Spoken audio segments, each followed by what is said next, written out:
been talking too much. We have said too much. It's time, it's time, it's time, yeah.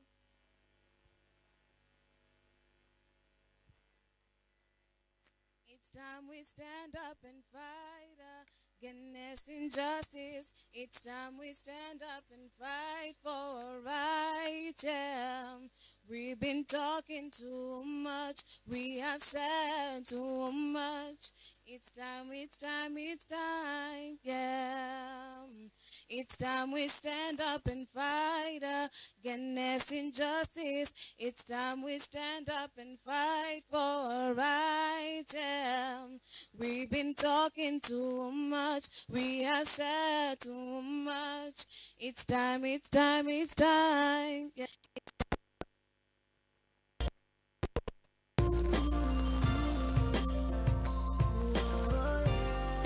The number is one.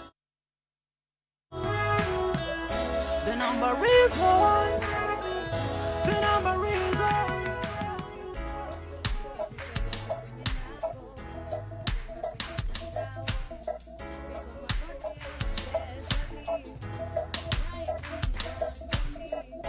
The number is one.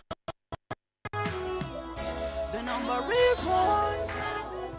The number is one.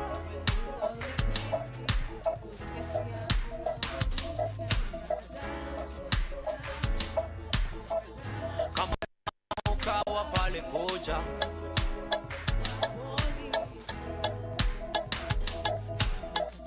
mwana siasa sije kutuboronga, kidole moja tu niko na faraja. Umoja ndio nguvu we, upendo ni undugu we, uzalendo utulinde we. The number is one, one people. The number is one, one nation. The number is one, one Kenya. The number is one, one, one, one. The number is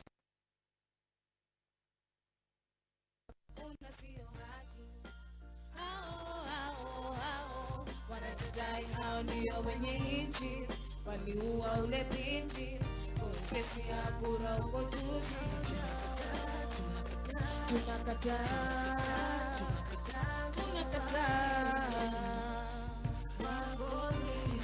polisi, yeah. Tunakataa.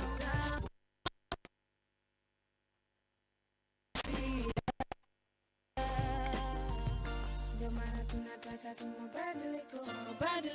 mabadiliko.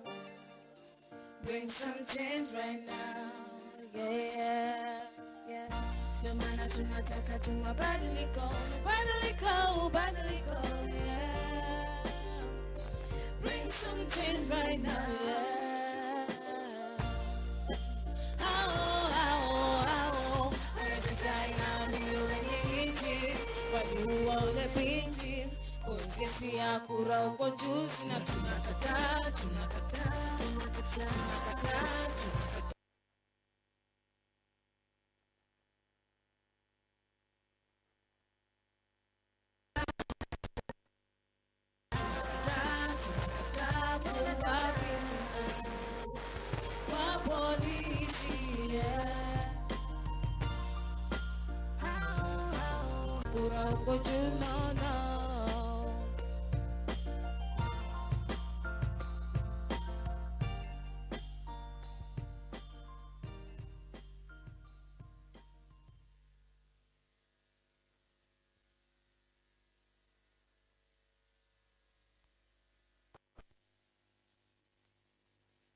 Yeah. My chick.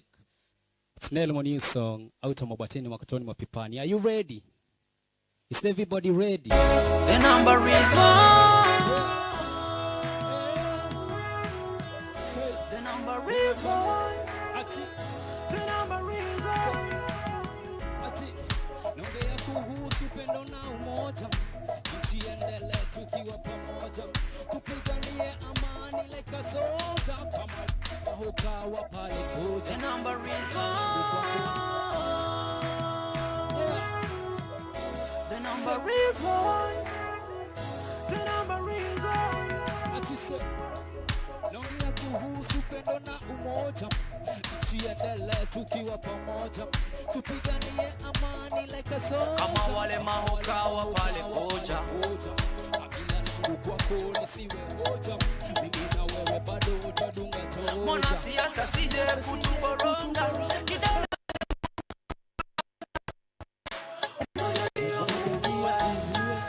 upendo ni undugu uzalendo utulindewe.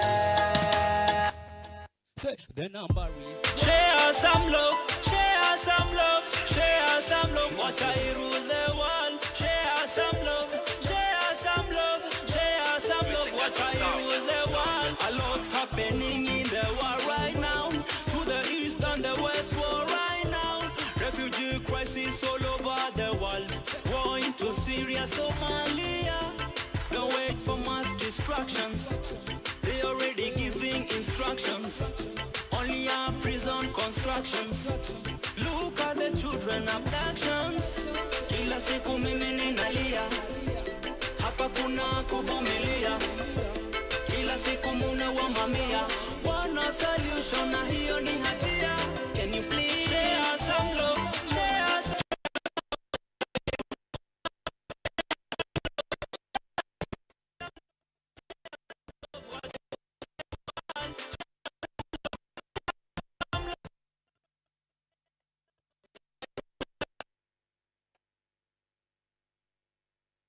world, feel the children of the world. Unite humanity for a cause. Our diversity make us strong.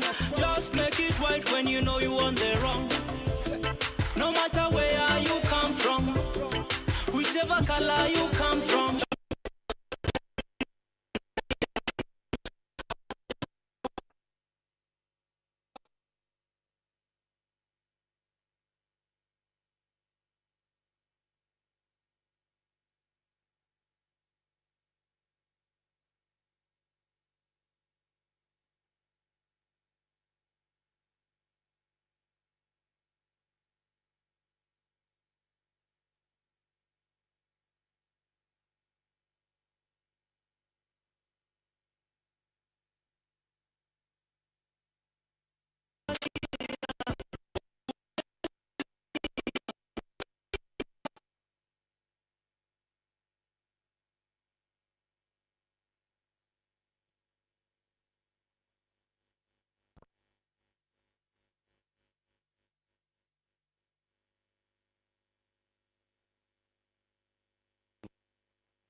Wenye tunapitia kila siku mimi ninalia, nalia, hapa kuna kuvumilia. Kila siku muna wa mamia, wana solution na hiyo ni hatia. Can you please share some love, share some love, share some love. Watch I rule the world. Share some love, share some love, share some love. Watch I rule the world. Share some love, share some love, share some love. Watch I rule the world. Share some love, share some love, share some love. Watch I rule the world. yeah. Share some love. You can find it on all platforms. Yeah. Kamila? Yeah. So right now, Bilha, I just we want to talk about something about Bilha's song, Tunakata. Bilha, you want to tell us about the music, what the song entails, what you're talking about in the music, because it's a Swahili song. Karibu, karibu. I'll just leave you on stage to just explain to the people your song Tunakata, what it entails and what exactly you're talking about on the song. Hi everyone. As you've heard, my name is Bilha, a singer and also a performing artist right here at MuYI. And the song I just performed, Tunakata, it's a Kiswahili word inamaanisha we refuse. So it just basically means that the whole song just speaks about police brutality and how youths are being taken advantage of by the police. And the song is saying that we are saying no to police brutality, the way they take advantage of youth, the way they manipulate people for their own advantages. So the whole song Tunakata just, in short, just speaks about police brutality and also giving awareness to the youths to know their rights, know what you're fighting for, know who you are. So that's what the music is all about.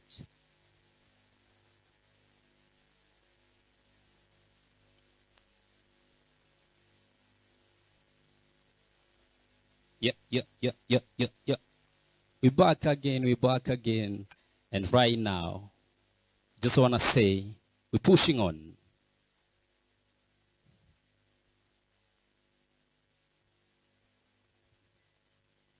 You know, most time is when you have so many things.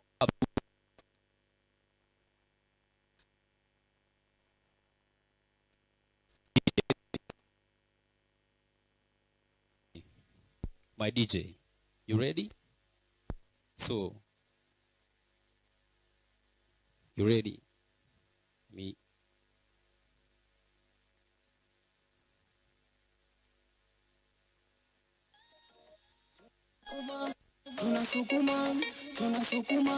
Yeah.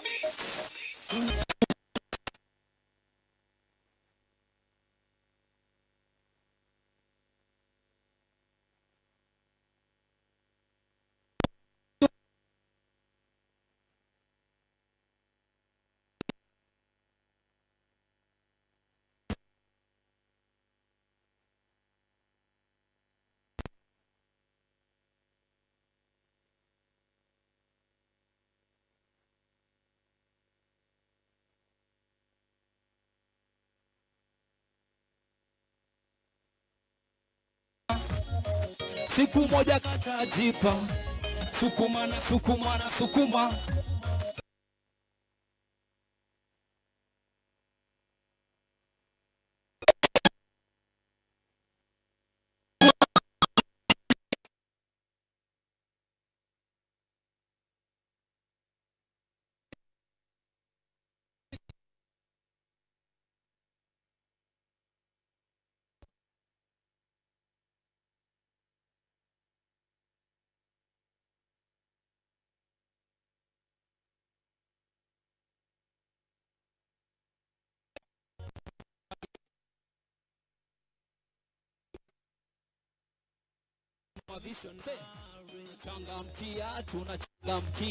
Tunachangamkia life. This is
a wake up call,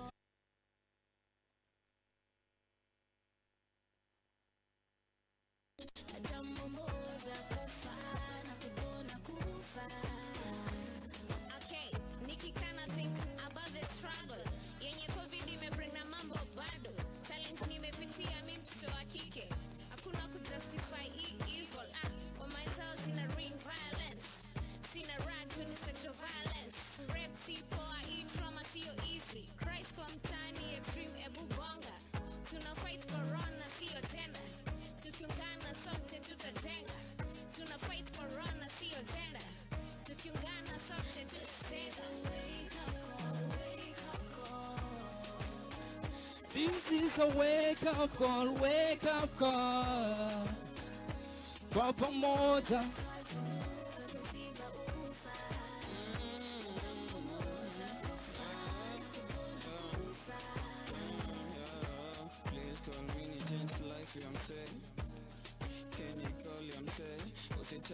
Yeah.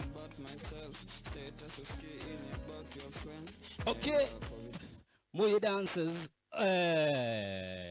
So welcome back. I'm back with a new costume change. I was just back there for the costume change, and right now we're having, maybe I can get an extra mic.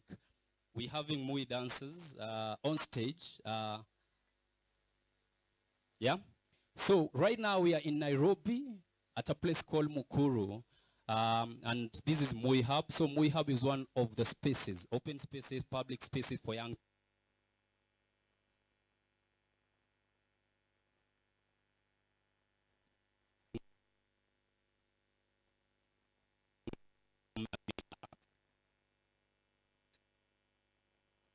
to join me for a few minutes, and then I'll allow her to continue with her technical support. She's a technical support person. So Kamila, how are you? I'm good. Yeah, how are you feeling? I'm feeling good. How are you feeling being here at the MuYI Hub? I'm feeling really excited and free to be in MuYI Hub. Yeah. MuYI Hub is a very cool space for young people. Yeah. And right now we're just networking and hanging out as young people. It's really nice. Yeah, and right now I want to welcome young people who use this space on a daily basis. Maybe you can just start with, let's start with you. Yeah. It's okay, don't worry. Easy, how are you? I'm fine. What's your name?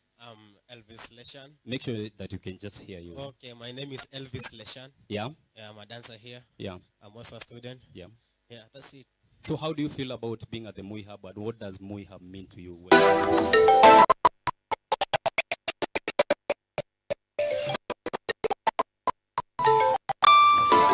Missing got some sauce.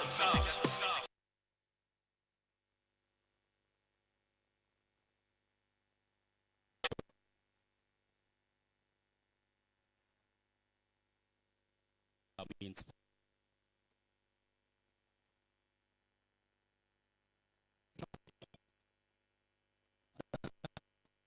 and a choreographer in MuYI. yeah. MuYI is a special place to youth. Yeah. It was established here to nurture talents, Yeah. especially for youth. Yeah. And How do you feel? How unafeel aje kuku hapa? How do you feel? I feel I'm in the right place. Yeah.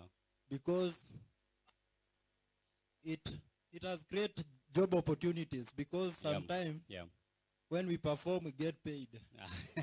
Yeah. So you can go to Jonte, and then since we are only men here, maybe Jonte, because I want to talk to some of the ladies on the other side, because I can see there are some ladies. So I'll just choose someone randomly. I know she's not seeing if I'm coming where she is. Hi. Hi, too. Yeah, just hold it for you.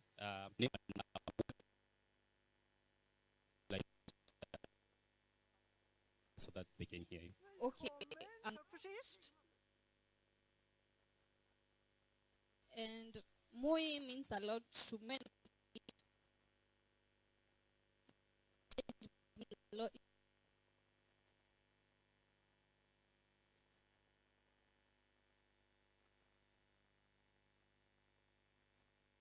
Perspective, yeah. So, it means a lot to me because I've changed a lot. My confidential level has been raised because of MuYI in a lot of the activities we do here, in doing a lot of activities in the community as a community champion. Yeah, and now I want to wind up with the lady artist, Bilha. Bill, how are you? I'm fine, thank you. How do you feel? I'm great, excited. Yeah? How do you feel about performing today? Maybe just so that, yeah. It was awesome. Yeah? It's actually awesome. The performance was... It's being watched by people all the way from Norway. How do you feel about that? It's great. Yeah.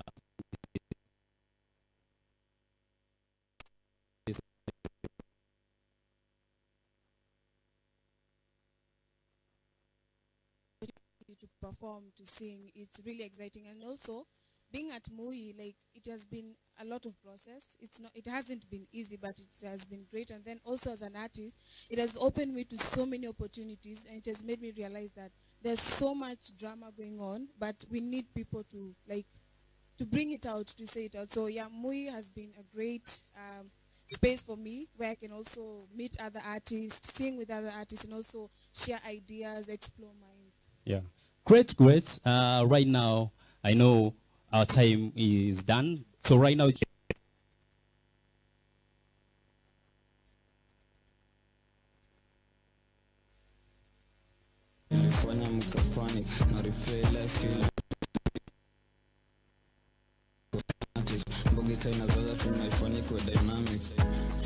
is a wake-up call. COVID is not your fault.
There are lots of seats here, so it's quite possible to fill up the front rows.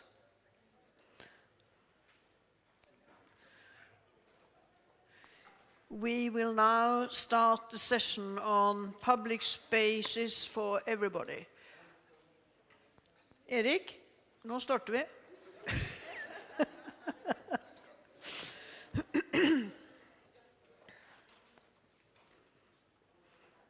Last few people coming in.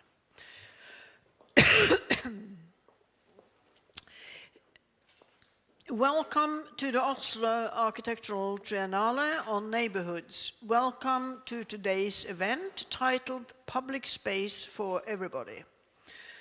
My name is Ellen de Wiebe. I'm part of the board for the Habitat Norway and previous Chief Town Planner of Oslo. The aim of this event is to explore how public spaces may be developed as inclusive arenas for our common lives. Spaces that allow everybody to explore the opportunities of their lives. The event that we are having today is arranged by the NGO Habitat Norway, focusing on cities and human settlements in the global south and north.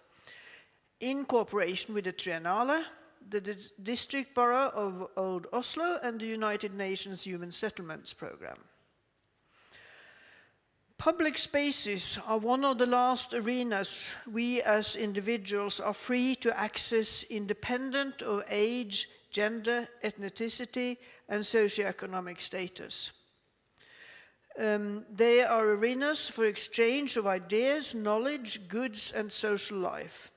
They are arenas to see other human beings and to be seen by others. They facilitate leisure and pleasure. However, we often have an idyllic concept of public spaces. We wish them to be harmonious and conflict-free areas where everybody wants to stay. But often they are also arenas for struggle and conflicts.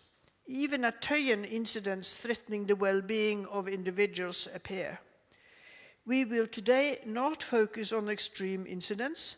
However, many of the spaces are worn down, empty, or dominated by singular groups that make them unattractive to other groups.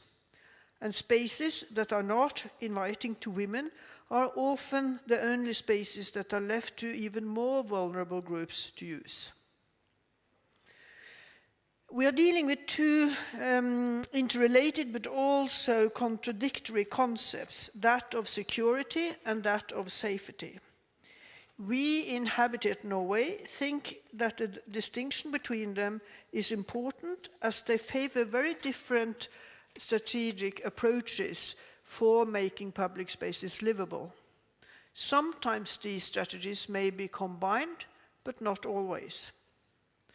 The Oxford Dictionary defines safety as the condition of being protected from or unlikely to cause danger, risk, or injury. It is often synonymous with well-being, protection, and harmlessness.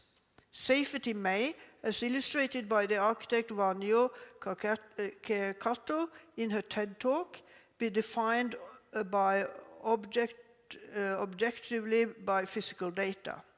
But equally important are the individual psychological experiences of safety. A dimension that many women, but also other vulnerable groups like immigrants, poor people, youth and children, and different gender groups experience. Security, on the other hand, is defined as the state of being free from dangers or threats. That was a quote. And is often connected to how a state or an organization counteracts criminal activity, terrorism, or espionage. Related elements are defense, guard, and shelter. 130 countries around the world have, for instance, rules that, justified by security aspects, limit the free movement of women. Oscar Newman wrote the book Defensible Space during the 1970s, whereof the concept of crime prevention through environmental design and planning became important. The concept is based on creating physical fortresses by keeping unwanted elements out. The end result is all the different types of gated communities that we know today. They shelter the privileged few, creating the opposite of inclusion for the many. This concept has later, fortunately, been developed further, but is still prevailing in many forms of governance. The concept of safety does the opposite. During the UN Habitat World Urban Forum 11 in Katowice this summer, one of the participants at an event on how to develop good nightlife in cities defined safety as a condition which we all want more of. A condition which clearly allows us all to explore our life and opportunities. What methods, mobilizations, and design principles may facilitate such safe spaces? That is today's topic. I'm going to moderate this session, and it's a great pleasure for me to start by welcoming the State Secretary, Bjørg Sandkjær. She is the State Secretary at the Ministry of International Development. You are educated at LSE and the University in Oslo, and I gather have partly grown up in the Global South. And at the moment, you're also leading the Oslo Center Party. You're welcome.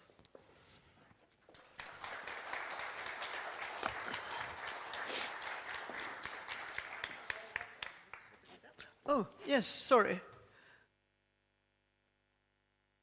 think so.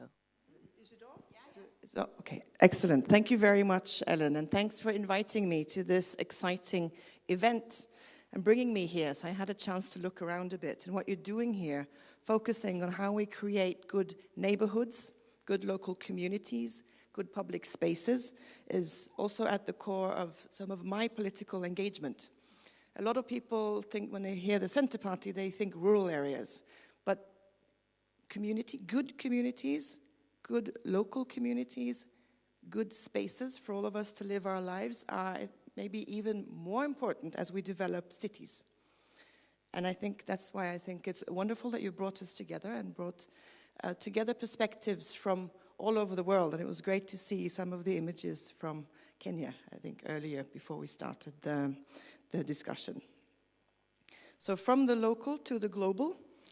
So I'm, as Ellen mentioned, I'm State Secretary for International Cooperation.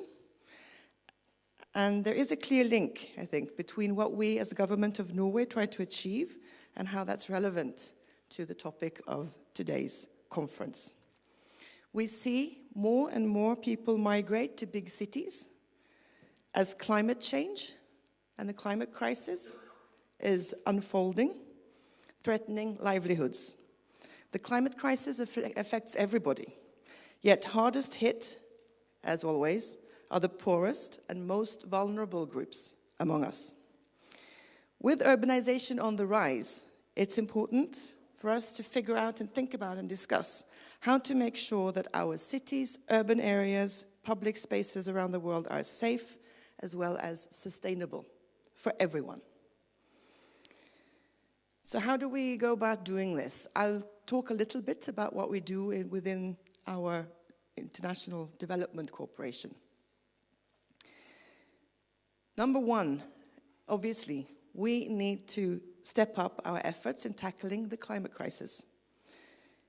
Increased climate finance and support to the Global South, including support not just, it's important to cut emissions, obviously, but it's very important also that we provide that support for adaptation and resilience building of local communities. It's a big priority for us.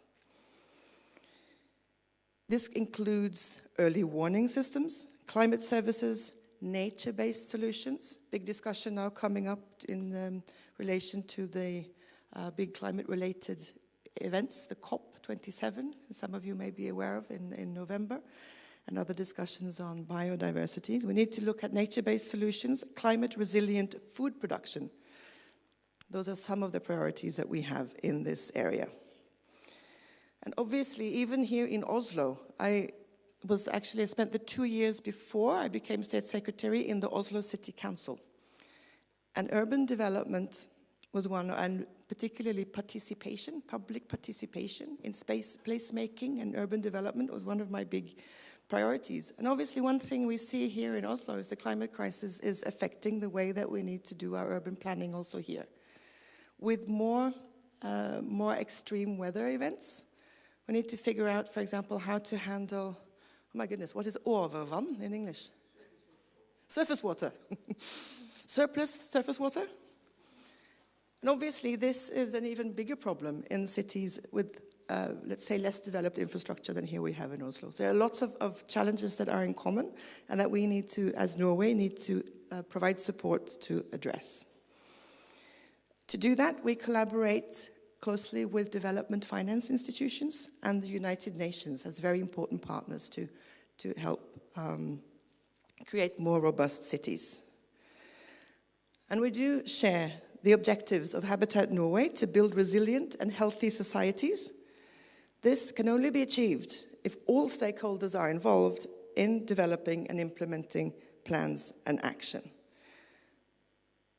Different stakeholders will have the best understanding of their own or even our own situation and challenges. This may include vulnerable groups, people with disabilities, other marginalized groups, and as you have very, very clearly said today, we also need the gender perspective. Without women's equal participation, we will not be able to build sustainable, safe, and resilient societies. And clearly, this is something that is very easy to say, but it's much harder to do. We pushed for it in Oslo, and I think we've seen that when we do take the time to include different stakeholders in developing areas, such as, we're here at Tøyen, the result, we create a better result and we create better public spaces and better frameworks around our local communities. A couple other examples. We talked about the gender perspective, and we do know that for women and girls around the world, sexual harassment and other forms of violence in public spaces are an everyday occurrence. It may happen on the streets, in public transports, schools, parks, public toilets, or on water and food distribution sites. This reduces women and girls' freedom of movement. It reduces our ability to participate in school, in work, in public life. And so for Norway, protecting and promoting the rights of women and girls is a key priority in all our international efforts. It's important to increase the opportunities available to women and girls, promote our rights to self-determination, and further empowerment. So if we are to get to that stage where we have equal rights and equal opportunities, we do need to make sure that we keep that gender lens or gender glasses on. So we try to do that in our international development efforts. Second, when women participate in local democracies, we have the possibility to influence the development of our societies. So a gender approach to urban planning ensures that needs of women and men are considered and is crucial for developing those safe public spaces. And so we try to promote and support women's participation, women having a seat around the planning table. And we talk about meaningful participation as something what we do need to make sure that is ensured. So let me move to conclude to say that I believe our enhanced cooperation on climate change, on human rights, women's participation and democratization will provide that positive framework and spill over to other areas of cooperation, including urban development and safe public spaces for everyone. So I wish Habitat Norway all the best for this event, and I look forward to sitting here for a bit and listening to other speakers. Thank you very much.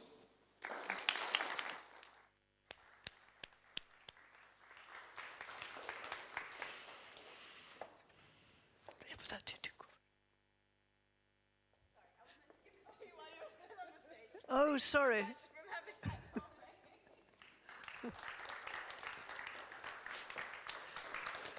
I'm sorry, Laura. I'm so concerned with the time schedule. Thank you very much, Bjørg. I think especially your emphasis on the role of gender in the development is something that is appreciated by a lot of us. The next person will not be here physically, but by video. It's Jayathma Wickramanayake. I hope it was not too wrong. She is the UN Youth Envoy and has the function as a global spokesperson for youth in order to meet the needs and rights of young people. The position was established in 2012 following the initiatives by the Norwegian Ministry of Foreign Affairs, the US State Department and the UN Habitat. And Jayathma Wickramanayake was appointed in June 2017. She has a master in development studies from Colombo, Sri Lanka. She has been a senator in the Sri Lankan Youth Parliament and has played a key role through the creation of large movements for civic and political engagement of young people named #Generation. She has represented young people in her country in the World Conference of Youth in 2014 and has been official youth delegate to the United Nations. So, the floor is yours. Do we manage to get the video going? Distinguished guests, policymakers, fellow young people, everyone. It is my pleasure to join you today for Urban October campaign. My name is and I am the UN Secretary General's Envoy for Youth. I would like to thank Habitat Norway for the invitation to join this year's campaign, and I want to congratulate the organizers for successfully bringing together young people from diverse backgrounds to highlight the role of youth in urban planning as well as initiatives that makes cities friendly for all of us. Why should cities be a priority for policymakers and young people? Currently, cities are responsible for more than 2/3 of global greenhouse gas emissions contributing to climate change. New and emerging cities in Asia and Africa present the opportunity to deliver a paradigm shift on sustainable cities where mobility, safety, housing, food, among other things, are resilient and low carbon. Last but most important for today's discussion, the rights of children living in cities, including the right to health, clean environment, education, protection against violence, are violated often daily due to unplanned and rapid urbanization. Therefore, cities are an essential response to the climate crisis to ensure a resilient and low carbon future and provide a safe space for children and young people. Young people are not simply victims of poorly planned urban areas. We are not just beneficiaries of sustainable cities. We are an equal stakeholder in the places we live, work, and spend our time. However, in many instances, young people's perspectives are neglected in decision making at city level and at national levels. This has increased the advocacy of youth to be engaged in decision making and politics, especially girls and minority youth. My journey to become the Secretary General's Envoy on Youth started when I was a young advocate in my home country, Sri Lanka. As a young person, I wanted to advocate for meaningful civic and political participation. Together with my friends, I co-founded a youth organization named #Generation that advocates for meaningful youth participation, especially of young women and girls and young people from minority groups. I also was the first youth delegate from Sri Lanka to the United Nations, where I got to raise the voices of young people from my country at an intergovernmental platform. This work later led me to become a public servant in Sri Lanka. Today, my mandate is to serve as an advisor to the Secretary General on youth-related matters in the United Nations and to bring the UN closer to young people. I share this journey to inspire all of you to not shy away from political participation at the local level, at the national level. In Norway, in Kenya, in Colombia, and every other city in today's world, young people are on a continuous rise of population with 4 billion people below 30 years living in urban areas. It is projected by UN Habitat that about 60% of urban populations will be under the age of 18 by 2030. And currently for children 8 years and above, 80% of public spaces are dominated by boys, which make girls feel significantly insecure or excluded. These figures point to one thing: urban spaces cannot be designed without the very youth who will live in these cities and those who will be impacted. At the United Nations, Agenda 2030 for Sustainable Development has been adopted with the aim to deliver a universal, safe future for all of us. Governments and development actors continuously make commitments to reach the SDGs by 2030. But youth leadership and governance remain a challenge. To address this challenge, my office is currently running a campaign called Be Seen, Be Heard, which is seeking an increase in young people's political participation.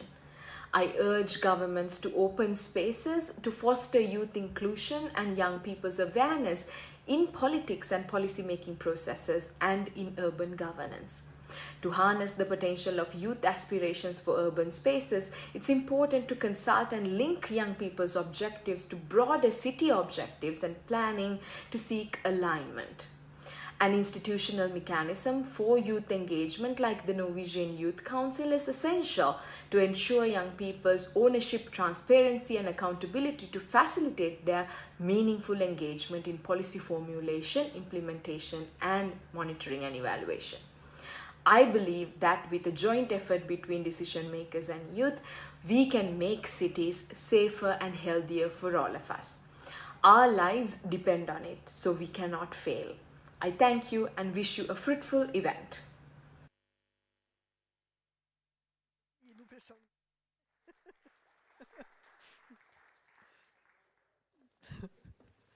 This time we're not able to give a present to the to the speaker. Okay, we will move on, and it's now my pleasure to introduce Juma Assiago.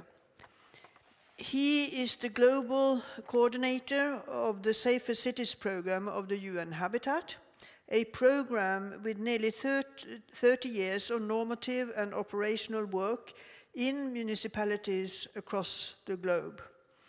With more than 20 years of international experience in the field of safer cities, Juma is a graduate in Sustainable Urban Development from Oxford University.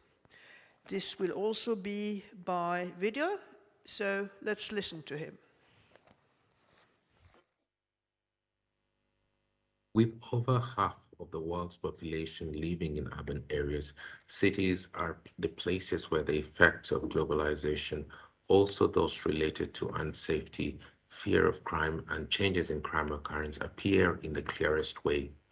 Local inhabitants are increasingly sensitive to the perception of social risk, including to crime and victimization, and local governments have to face these new challenges, and policymakers at local level have to tackle unsafety with greater determination in city planning and management, involving all local inhabitants, particularly the women and the young people. Women and girls, as we understand, still face immense structural and social barriers to living safe lives in neighborhoods. And that's why a social call for safer cities and public spaces is nowadays clearly voiced. Such a demand concerns directly all those who are responsible for urban development projects. Research shows that 1 in 3 women do not feel safe in public spaces globally. Our lack of safe public spaces is promoting gender-based violence and exclusion, and this connects to the way cities are designed, built, run, and maintained that shape how safe local inhabitants feel in their daily lives or not. This is premised on the fact that the principles governing the layout, functionality, and management of spaces which determine the quality of neighborhood public spaces are close to those that contribute to the safety of such spaces, as well as to their users' feeling of safety. For example, in a city where you can't find and access a public toilet easily, or access a park to meet your friends, or where the wide streets are clogged with cars while the footpaths are too narrow, or where the bicycle infrastructure is non-existent, then that is likely to be unsafe. That's why safety and security have become an acceptable goal of urban development projects. Over nearly 3 decades, UN Habitat has promoted safety and security as building blocks of inclusive cities and public spaces through the Global Safer Cities Programme. This has been piloted with institutionalized frameworks in several cities in the Global South, often drawing parallels with similar initiatives in Western Europe and Northern America, with a common principle on the co-production of safety and security for all. This holistic approach promotes the neighborhood as the axis for action on a citywide scale. It is a no one-size-fits-all solution and evidence to action framework on the prevention of crime and violence. The approach fosters the role of local government in collaboration with local stakeholders in the city across culture, age, and gender. It advances safety as a public good with public spaces as the commons, fostering an understanding of how urban forms have a positive or negative impact on safety. In 2019, member states at the first Habitat Assembly have acknowledged safer cities as a working practice by adopting UN system-wide guidelines on safer cities and human settlements, proposing a criteria for city planning, management, and governance likely to promote neighborhood safety for all, balancing enforcement and prevention, investment in youth and women, and building on the strengths of neighborhoods and communities. Cities must now shift to use proven practices that demonstrate crime and violence is truly preventable. A crime control only approach doesn't work with investment in more policing of city streets and public spaces, with a tendency, of course, to criminalize the poor and other vulnerable segments of the population.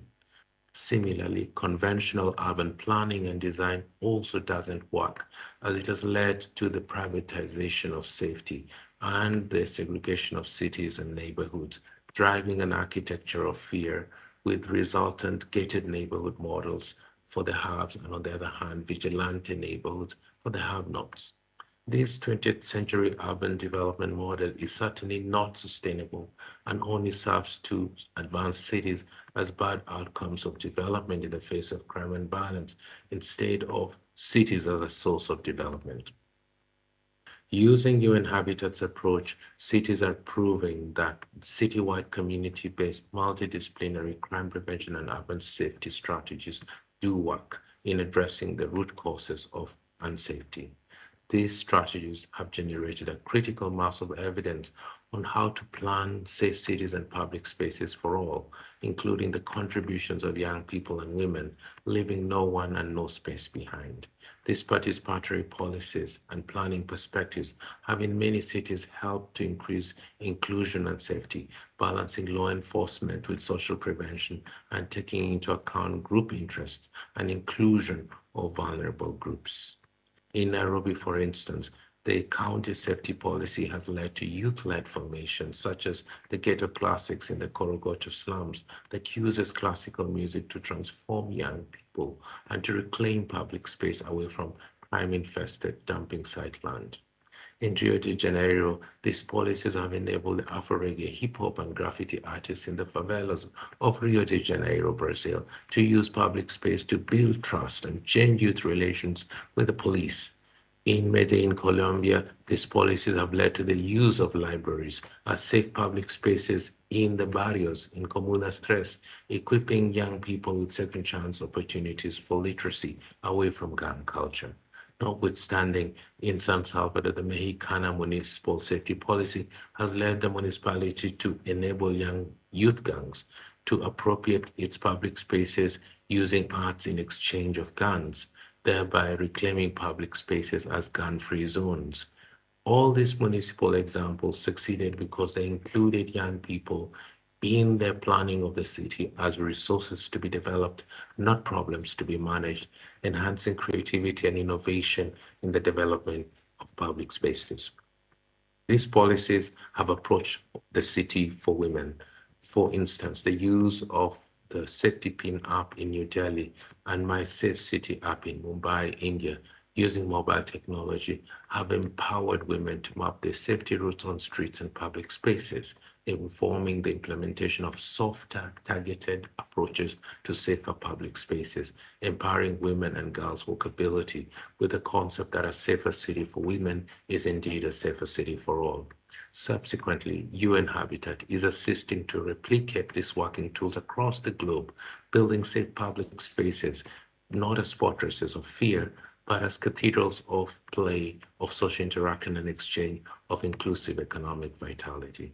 As part of the Urban October Month and annual 40-day Safer Cities Challenge, UN Habitat Safer Cities Programme stands ready to accompany you in this endeavor as part of the decade campaign of action to promote peer review and learning among cities of what works in planning safer cities and neighborhood public spaces for all, to consolidate existing knowledge, facilitate learning, draw out the innovations, and inform the integrated solutions that the 2030 Agenda for Sustainable Development and the new Urban Agenda call for the realization of safer neighborhoods for everyone. I thank you.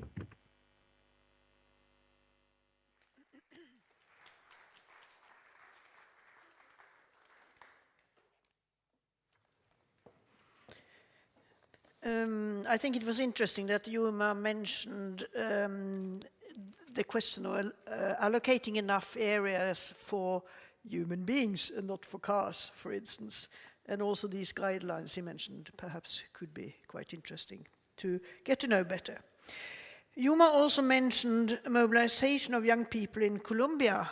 And now we are going on to the next speaker, and she will be here in person. She is here in person. It's Kelly Donovan. She is a program officer at the regional manager and the regional manager of the Asia Pacific region for Safe and Sound Cities Programme, a flagship program of the Swiss Global Infrastructure Basel Foundation. Kelly is working with non-profit humanitarian and academic sectors. She studied political science and urban studies from interdisciplinary approaches, and she brings international work experience advancing participatory and co-creative urban planning processes. Most recently, before joining the GIB Foundation, Kelly worked on the urban programs team of the Water and Habitat Unit of the International Committee of the Red Cross. So, Kelly, now the floor is yours.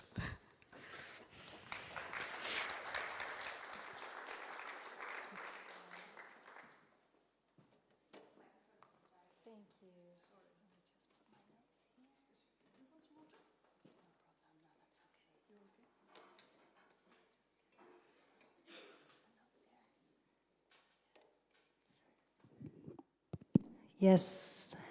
Hello, everyone. Thank you, Ellen, for that introduction. And it's really a pleasure to be here in person. There go my notes.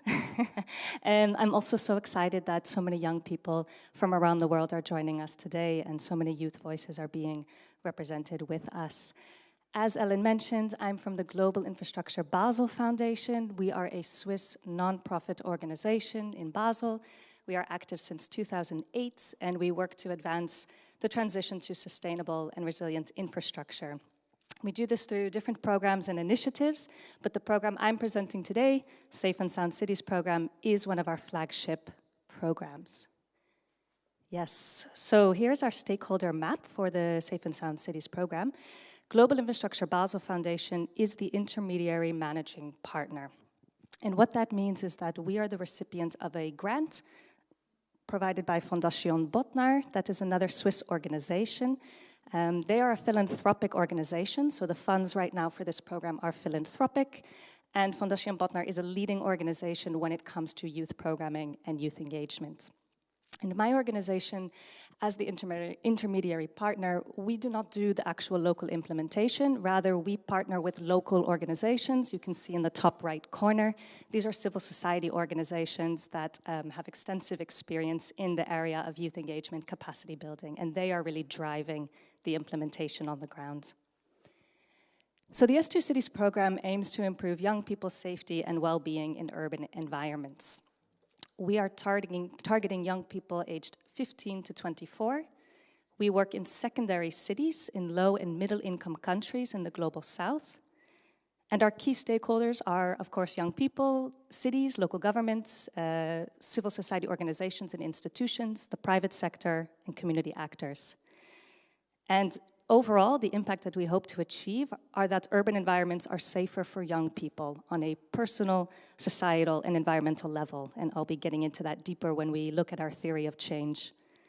But just to say that the Safe&Sound Cities Programme launched in 2021 in Envigado, Colombia, and Bandung, Indonesia. We will expand to 3 more cities in 2023, and eventually we do hope to expand to more cities with the support of co-funding. I want to take a moment to introduce the concept of relational approach, this relational approach to well-being. S2 Cities is partnered with the Relational Wellbeing Collaborative, and this is an organization which has developed this relational approach to well-being based on more than 20 years of experience, 20 years of research on well-being in the Global South. And this approach posits that well-being is relational, that basically people understand themselves in relation to other people. And furthermore, this relational approach moves beyond individual psychology, it moves beyond individual behavior, and looks at underlying processes that enable or hinder well-being. So we're looking both at the experience of well-being, so well-being outcomes, as well as well-being drivers, the contexts that generate or hinder well-being. So on the well-being outcomes side, we have 3 interlinked dimensions. There's the material, having enough to meet one's basic needs. Then we have the relational side, and that's being connected to others and being connected on terms that are fair and terms that are enabling. And then we have this subjective element, which is how one feels about one's life and one's future.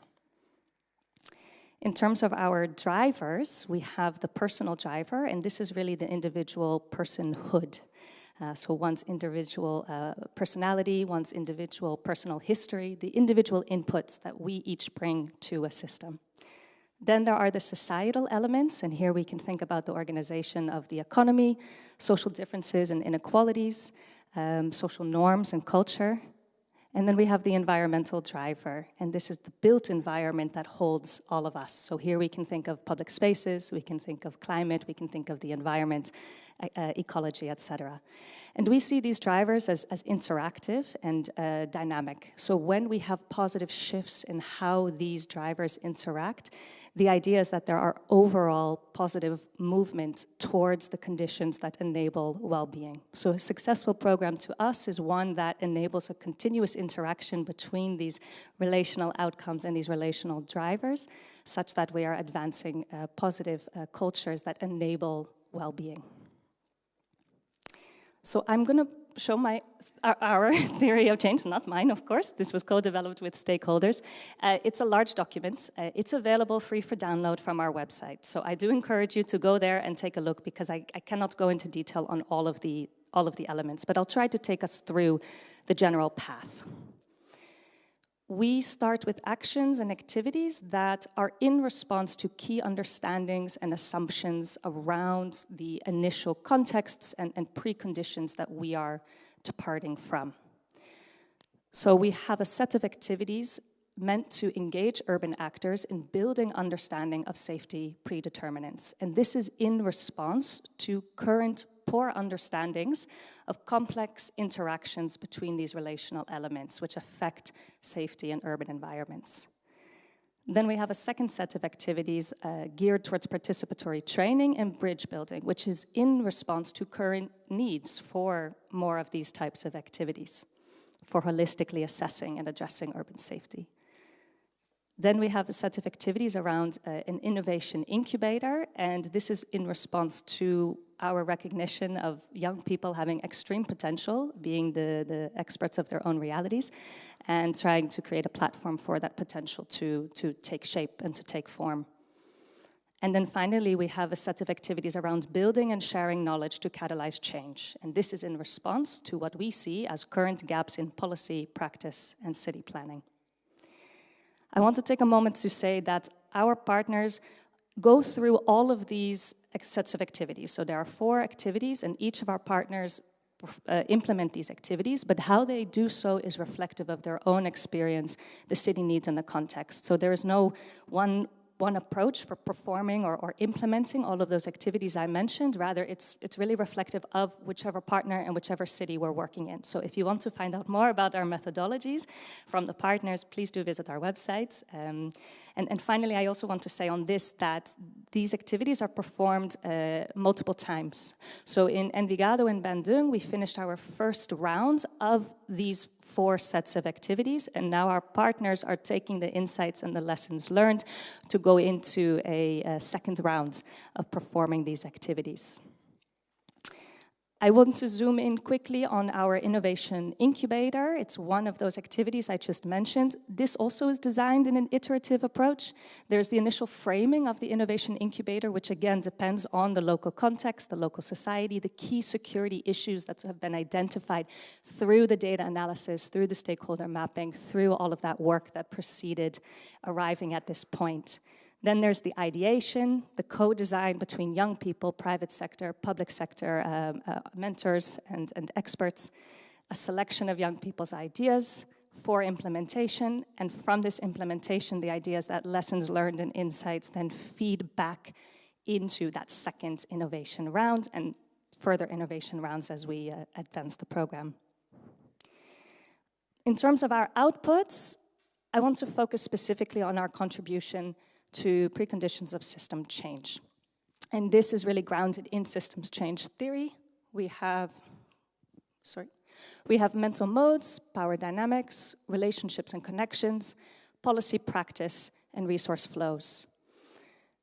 And I would say at the completion of our first pilot year, we have generated a lot of momentum around these mental modes, the power dynamics, the relationships and the connections. So we are finding in our cities that young people themselves are thinking differently about themselves as agents for change. They are challenging their own conceptions of who they are, how they operate in societies, and gaining a lot of confidence in this area.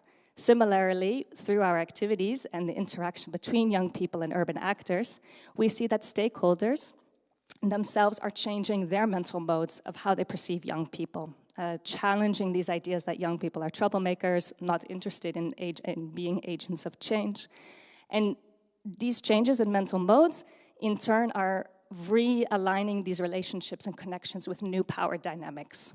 So this momentum that we have on these areas will be feeding into our second program year, in which we really want to take the momentum into the policy practice and resource flows area. Finally, in terms of outcomes, we have long and we have short-term outcomes on our various activity levels: system understanding, capacity and empowerment, innovation and youth-driven action, and systemic improvements and scale. I will just give a few examples on the system understanding. The long-term outcome here is that authorities understand urban safety through this relational approach, and they take this relational approach into future policy and action. The long-term outcome from innovation and youth-driven action is that mindsets are changed to regularly bring young people into the practice of urban planning and urban policy. And then I finish with the impacts. Cannot go into detail fully on these topics here, but as mentioned at the beginning, the impact that we're hoping to achieve is that urban environments are safer for young people on the personal, societal, and environmental level. So it's this idea, for example, on the personal dimension, that young people feel safe and valued in their urban environments. On the societal level, it's the impact where public sector, private sector, other stakeholders are continuously engaging with young people. I finished there. This was a nutshell summary of our theory of change. Please do take a look online if you would like to see it in further detail. And I just finish in saying that our theory of change in itself is iterative. We welcome discussion, so don't hesitate to reach out if you have ideas or thoughts on how we can work together on improving all of our theories of change. Thank you.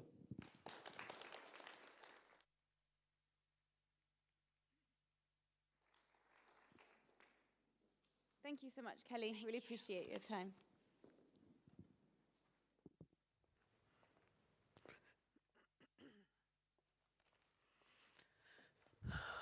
I think we could call that lecture a super speedy lecture.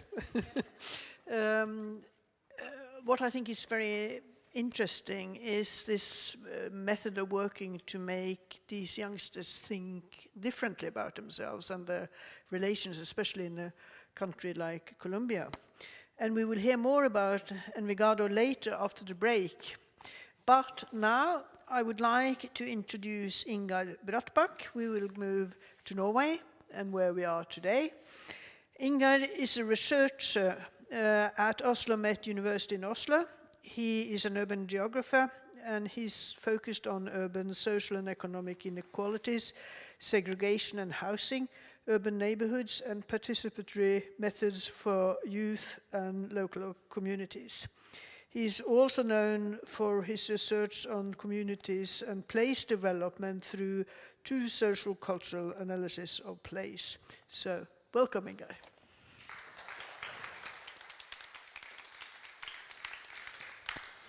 Thank you.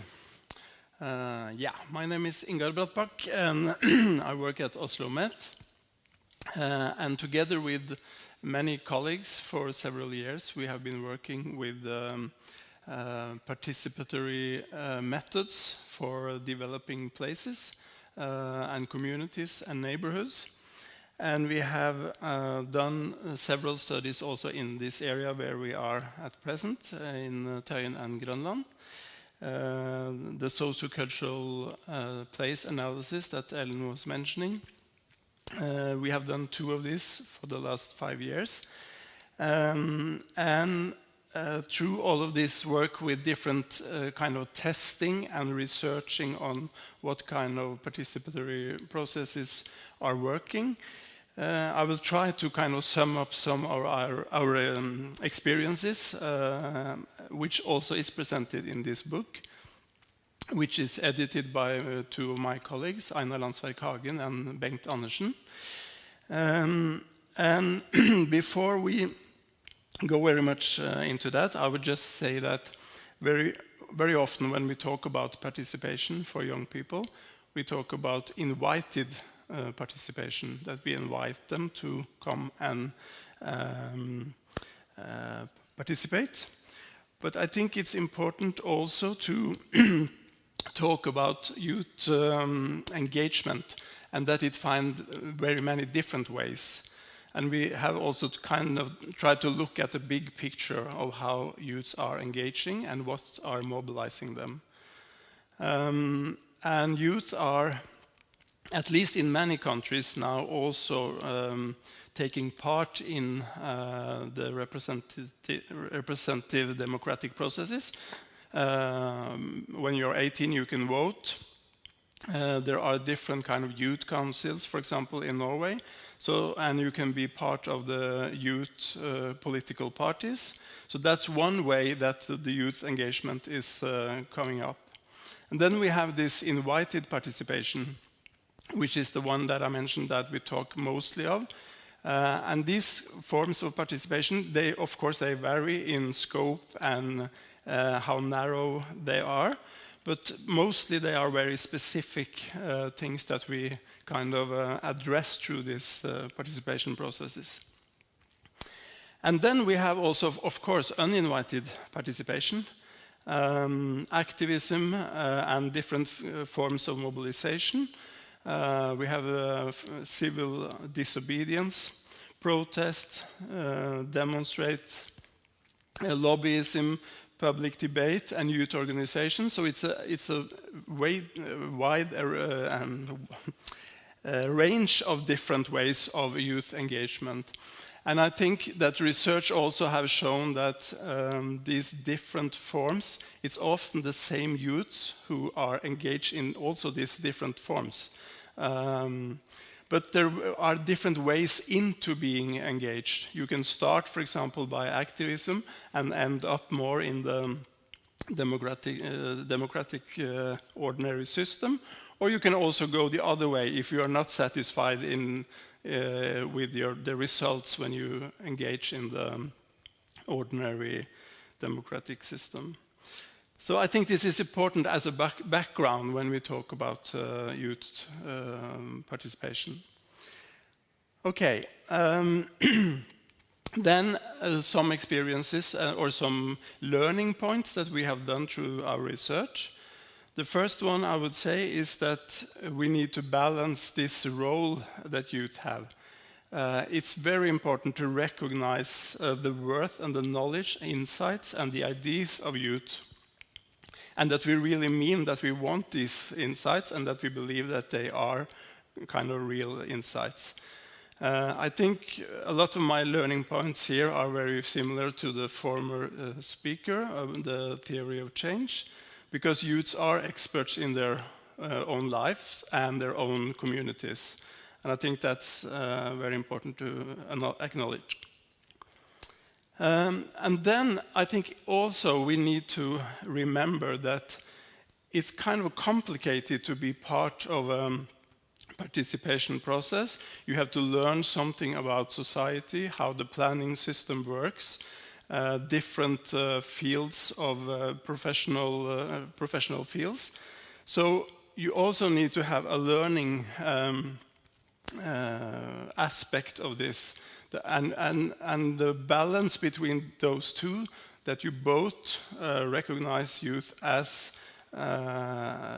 experts, and that they also need to learn that is a part of their education. Then I would also say a few words about invited participation. I think youth participation, it requires knowledge on how to participate. We need to constantly develop new methods for youth participation. And I know a lot of people are kind of afraid of working with youth because they don't know how to do it. And therefore I think it's very important to kind of try to find ways that youth can participate in a meaningful way.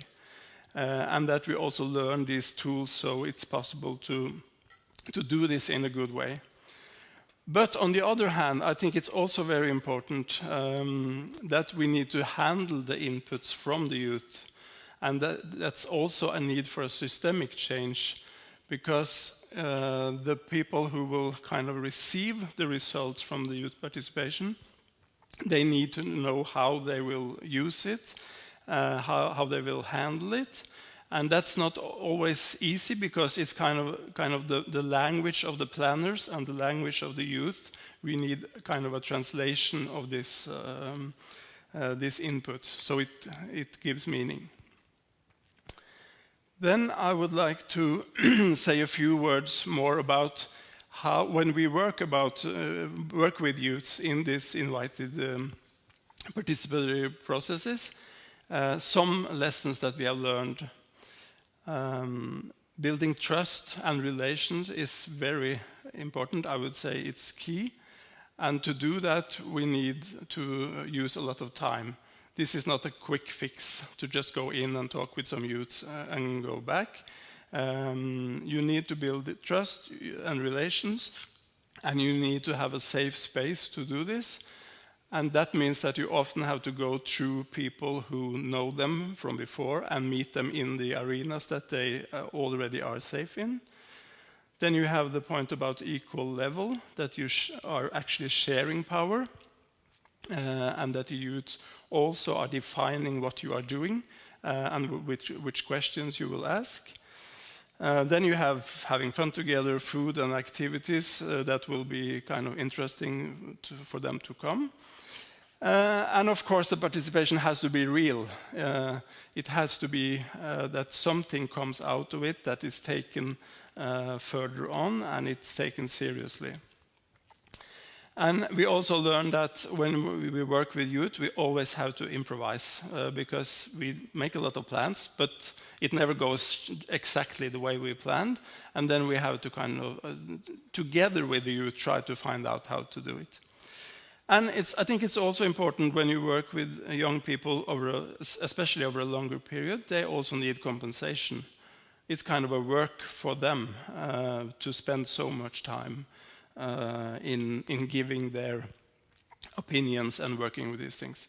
Okay, and then I will just end by introducing some of the youths that we have been working with, they will come in a session a little bit later. I will just very shortly now introduce the project. It's an EU project. We work in 9 different countries, and Tøyen, Grønland is one of the cases.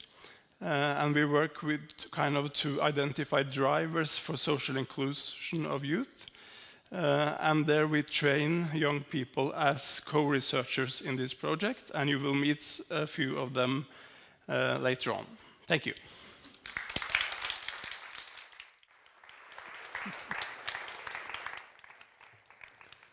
Thank you very much, Ingar. I think we'll look forward to meeting them afterwards. Now you can have a break. Only 10 minutes, and the cafe in the foyer is open. So do... That's what I was going to say. It's open to 6 o'clock. So do go and have a cup of coffee or whatever. We'll meet at 6 o'clock.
Are we there? Yes, there we are.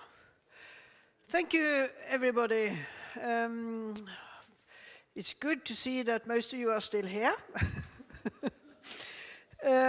We have now, after the introduction, had a session where some of the theoretical work has been presented. And now we're moving into a session where we will hear more about applied sort of studies or projects and works. And I will start by introducing two youth from Envigado. It is Esteban Cano and Mateo Madrid Salazar. They will be on a video, I think, with us. In this video, they share their experience in implementing flow and bars, a public space initiative co-designed with local government and private sector through the use of the toolkit that also Kelly talked about earlier. Esteban is 20 years old. He is a civil engineer student, in addition to being a practitioner, leader, and promoter of street workout in Envigado. In the Safe and Sound Cities Programme, Esteban works together with Mateo, featured in the video but unable to join in the recording.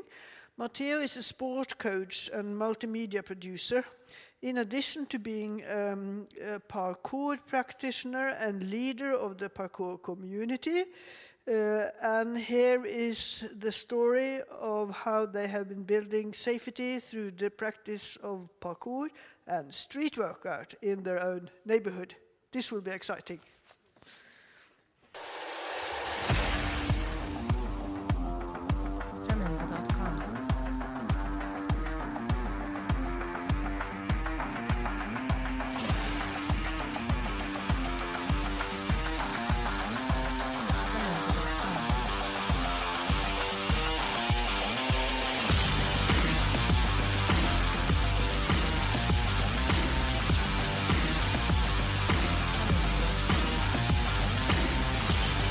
El street workout y el parkour son algunos de los deportes alternativos que practicamos los jóvenes en Envigado, pero estos deportes se ven estigmatizados y basados en prejuicios a lo largo de nuestra práctica, lo que hace que los diferentes vecinos nos vean en nuestros parques y piensen que somos consumidores de droga o personas que están encargándose de dañar los espacios públicos. A raíz de esta problemática, nosotros nos vimos en la tarea de crear la iniciativa de Flow and Bars. Esta iniciativa se basa en apropiarnos de los diferentes espacios públicos y compartir nuestras habilidades con las demás personas, reforzando así las habilidades blandas como la comunicación, el liderazgo y la participación, y mejorando así capacidades físicas y mentales como la superación de barreras mentales.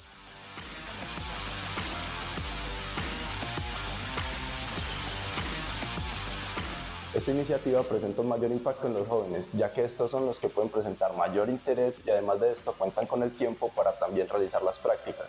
Y nosotros con la iniciativa buscamos que este tiempo sea invertido en un hábito saludable. Además, se genera de manera indirecta un beneficio para los vecinos y demás personas que pasan en el entorno, ya que al ver que no estamos destruyendo el espacio y estamos aprovechándolo de manera saludable, pueden llegar hasta quedarse y disfrutar de nuestros shows mientras entrenamos.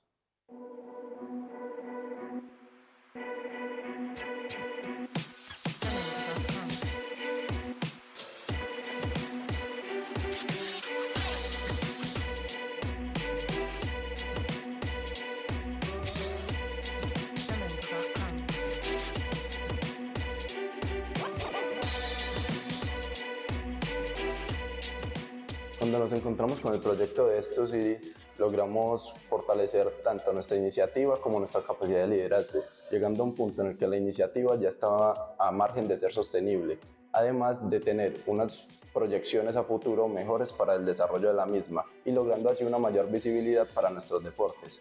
Además de esto, logramos adquirir diferentes alianzas, tanto con sectores públicos y privados, como lo podría ser la alcaldía de Envigado. Junto a esto, logramos la participación en un evento de espacio público, en el cual logramos realizar una muestra de nuestras actividades y talentos y lograr así como una manera en la que demás personas pudieran animarse a apoyar la iniciativa o crear unas iniciativas similares. Esta iniciativa posee la ventaja de ser un deporte de alta complejidad y con gran capacidad de asombro, lo que permite crear diferentes alianzas con los sectores privados, causando que estos se vean interesados en una promoción de publicidad por nuestra parte o un intercambio de interés en el que nos veamos beneficiados mutuamente.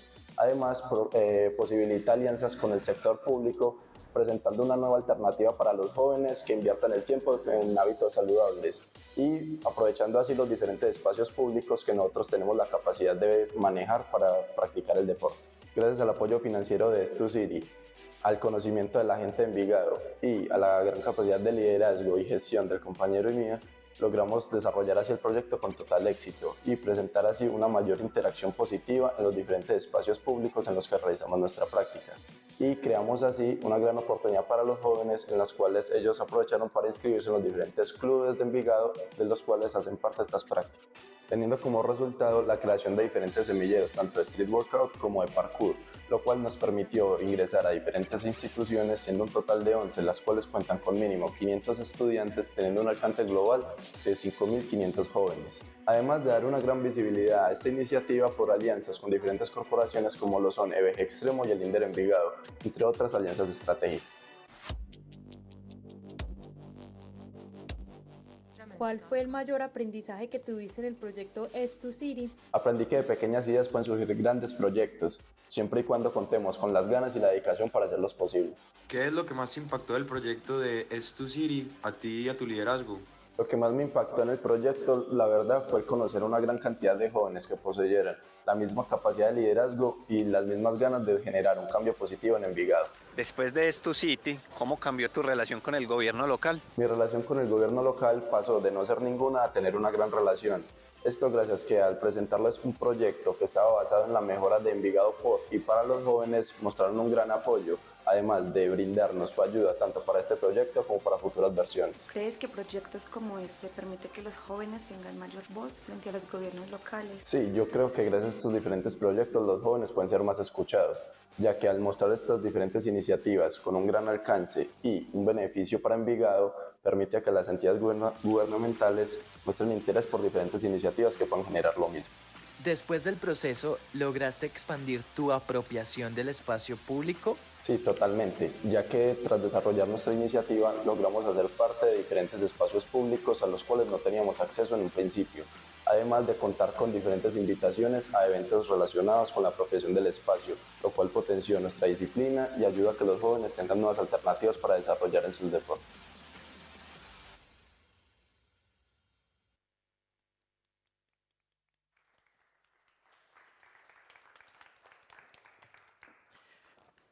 What enthusiasm and young energy can do.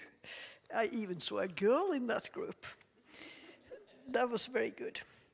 I am now going to introduce Laura Marano. She is part of the UN Habitat board, I would say. She is a social impact advisor for social entrepreneurs at Tøyen in Grønland, which has its own regeneration program, and a local resident. She is this year's winner of the best master thesis on the interdisciplinary theme of sustainability from the University of Oslo. Today, she is sharing findings from her research in Nairobi, Kenya. I did have a sentence about Kamila as well. The other person who's going to participate, she is a community mobilizer, documenter for KYCTV and member of MuYI.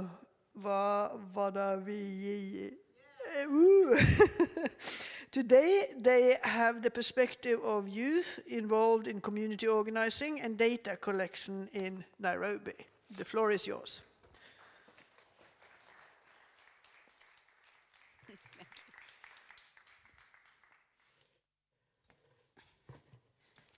Hi, thank you. Oh, wow. You can really hear me. Thank you. Yeah, I'll be presenting with Kamila, although she has pre-recorded her bit, and hopefully you caught a little bit of that performance at the beginning of today to get a bit more insight. What do I do to click? Oh. All right. Yeah. Yes, so I'll talk a bit about my findings. I wrote a master's thesis, just finished it this year, looking at inclusive development in practice. And I looked at a sort of case study approach to informal settlement upgrading. That's the kind of provision of basic infrastructure and services. And the case study is based in an informal settlement called Mukuru. So the Kenyan government declared an area covering 3 informal settlements, that's Mukuru Kwanjenga, Kwaruben, and Viwandani, as a special planning area back in 2017. This is a legal status that basically stops an area from being allowed to have any development for 2 years to allow for planning. So all the statutory duties were passed on to the Kenyan government, but this particular area is private land, and it's adjacent to Nairobi's industrial area. So if you're familiar with Nairobi at all, it's next to the airport, it's the southern side of the city, basically prime real estate. It is home to over 300,000 people. That's the sort of population of Bergen in a space of only 2.8 kilometers, which is 2 times the size of our Områdeløft here in Tøyen and Grønland. So it's a very small area and a lot of people. The special planning area is led by government, but it's rooted in years of advocacy, mobilization, and action research by Muungano wa Vijiji, which is a social movement. It's the largest social movement of the urban poor in Kenya, and it's supported by a technical support organization called Slum Dwellers International, which is global, and a microfinance organization called Akiba Mashinani Trust. What do we mean by inclusive development?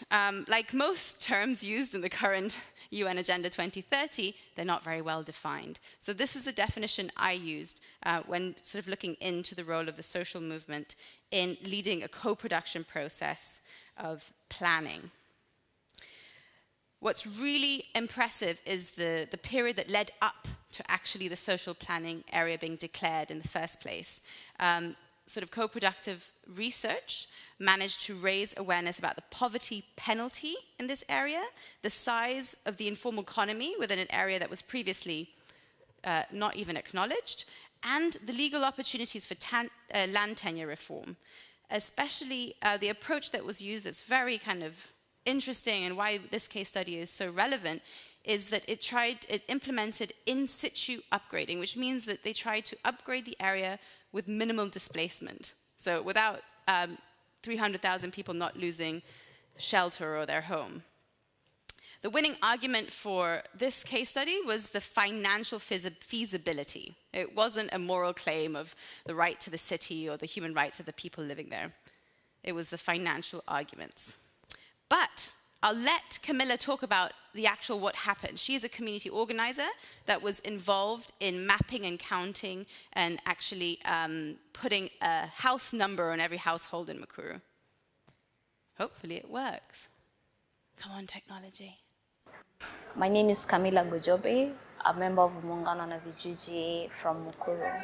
Know Your City TV is a creative storytelling platform within Muungano wa Vijiji that provides an opportunity for the youth to make media that contributes to the transformation of their own communities. Youth are able to share their stories through various means, including videography, photography, and documentation through writing reports, articles, and blogs. In the Mukuru Special Planning Area process, the youth played a bigger part in creating awareness, mobilization, data collection, enumeration, and documentation of the whole process. Some of the videos we have showcased today. The Mukuru Special Planning Area was a community-led process.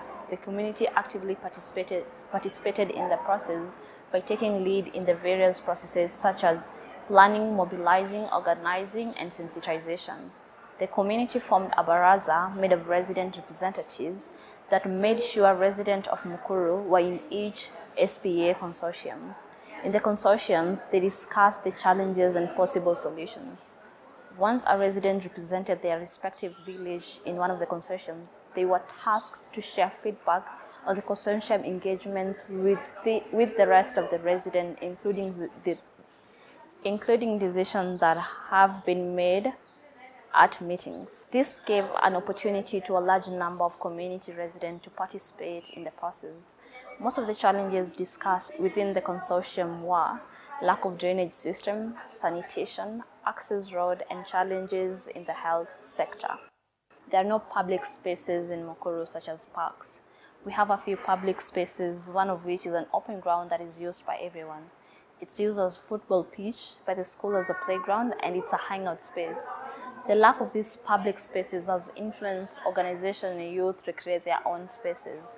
For example, in Mukuru we have the MuYI Hub, Mukuru Youth Initiative. MuYI Hub is a young people safe space in Mukuru kwa Ruben, one of the segments in Mukuru slums. The hub is an incubation hub for creative young people and youth groups around Mukuru. It enables young people to grow their art and social enterprises within a safe space. In Mukuru kwa Jenga, another segment in Mukuru, we have Amsha Youth. They created a space for youth that involved community justice. The space was a learning center on legal matters and also sensitized the community on waste management. The center was affected by an eviction that happened last year. They still have a recyclable center and working on building up their center. The Mukuru SPA brought up a lot of infrastructure improvements such as a level 2 hospital, improvement of roads, water supply, and improved drainage system through the introduction of the simplified sewer system. The simplified sewer system provides water point and toilet that are shared utility on an average of 10 households. To know more about how That was a great summary. Just to kind of give you an idea of scale, what the Mukuru community was able to do was renegotiate on planning standards for such things as sewage and water to make sure that the infrastructure was affordable and appropriate to the size and needs of that community. So it was an impressive feat. But as Kamila pointed to, just last year in November, there was an illegal eviction that happened alongside a planned infrastructure sort of intervention that was basically an access road to the expressway, which is quite controversial on its own. But what happened was the land is actually owned by a private company called Orbit Chemicals, and they basically sort of evicted or just destroyed 20 meters on either side of the planned sort of construction of the road, which ended up sort of displacing 13,276 households within a few hours. And these were people that normally work in the factories owned by Orbit Chemicals. So the eviction, the resistance to eviction, the resistance to the lack of tenure security happens alongside these efforts of co-production and working with local authorities. The threats are still there. However, sort of depicting something as win-win is always oversimplifying the kind of context. So co-production, in essence, in my findings, it's clearly a very powerful tool for improving sort of the access to sort of data and information that is often not accessible to researchers, such as working in informal settlements and so on. However, it can be a catalyst for inclusive development, but it's not guaranteed. What's really impressive from what you've heard from Kamila and other sort of examples is this idea of an identity paradox. When working with communities and referring to them in homogenizing ways, we particularly, what happens is you're not sort of adapting to the fast changing environments that happen in informal settlements. The local community itself keeps evolving. And they're not only at risk of displacement due to infrastructure, but there's still the market-led sort of modernist strategy, at least in Kenya's case, of its development trajectory, which makes Mukuru particularly vulnerable to displacement in the name of industrial expansion and the kind of gentrification forces that we feel even in neighborhoods like Tøyen.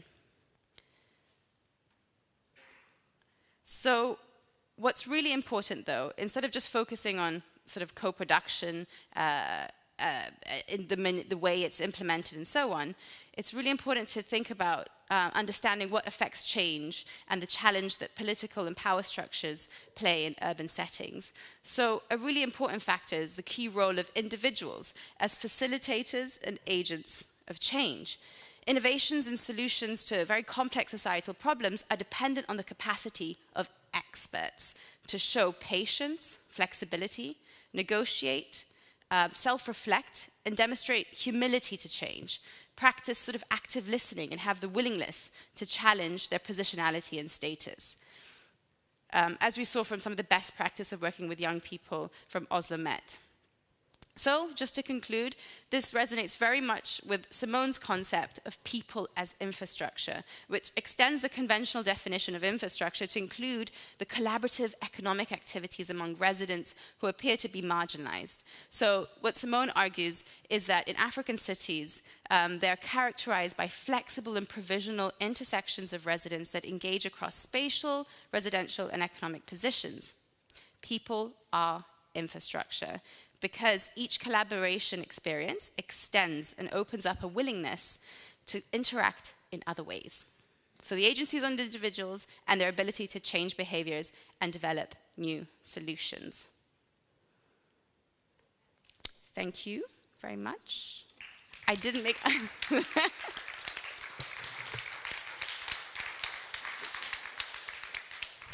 Do I get a newspaper? Yes, you get a newspaper. And Laura, I think you actually kept to your time better than one could expect anybody to do. People as infrastructure, that's a good new concept, isn't it? The individual and the group as infrastructure. And also I think working with sort of cross-sectorial approaches and not the least light technology. Thank you very much. Now I'm going to introduce Eva Storrusten. We are back to a Norwegian speaker, but not to Norway. We will hear from Eva Storrusten, who's an architect, MNAL, educated at the Schools of Architecture in Oslo and Manchester.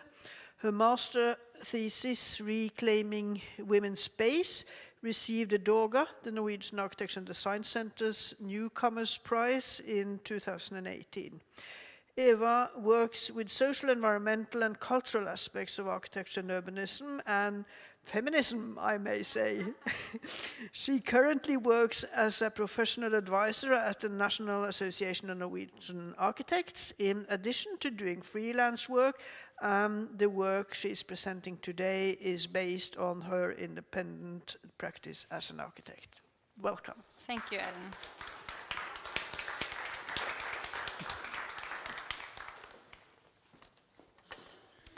Good evening, everyone, and thank you for that introduction, Ellen. The topic for my presentation today is Reclaim Women's Space, Inclusive Architecture and Differentiated Public Space. And the presentation is drawing from the experience of my master project from 2018 and transferring some of the insight into a Norwegian context. In my master project, I worked with understanding public space for women in a Muslim context in Zanzibar. And coming back to Norway, I started to understand public spaces in a new perspective. We have a large percentage of multicultural backgrounds in Norway. And I think architects and planners, we need to be aware of how to include and specifically design to accommodate these groups in our neighborhoods. So my motivation for my master thesis was to contribute to a vulnerable, historic civil society, focusing on the empowerment of women's position. And this has been pointed out during this evening, the importance of this. And I'm just sending my thoughts also to the women in Iran who are right now fighting a regime. And this is, of course, an example of how this structural discrimination. When I was at the UN Habitat Conference in New York in 2016, I remember it was being said, public spaces for all become public spaces for men. Public spaces for women become public spaces for all. Tanzania is on the East African coastal border, and it has been a strategic position for trade with other countries for centuries. And Zanzibar is situated in the Indian Ocean outside mainland Tanzania. And as the majority of the population in Zanzibar belongs to a Muslim culture, there do exist a division between men and women, and especially in the public realm. Here is a photo of Old Stone Town. I'm just going to mention that it's In year 2000, it became UNESCO World Heritage Site. And one of the reasons is that it contains influences from both Arabic, African, Indian, and European cultures for more than a millennium. So it's a very interesting place. This is a model showing the urban density, and to the left, to the right, it's a streetscape. So it's kind of showing the streets, the neighborhoods. And this article is from The Guardian. Just gonna read an important sentence from the article. Spaces in which women can socialize and swap ideas might sound insignificant, but in a country in which only 16% of women have a bank account, nearly 22% are married before the age of 18, and women face many other legal, financial, and institutional obstacles, they are a crucial first step in allowing women to take their place economically, socially, and politically. As a part of the research, I did a lot of meetings with local organizations and NGOs, stakeholders, and especially a group called Reclaim Women's Space informed my project.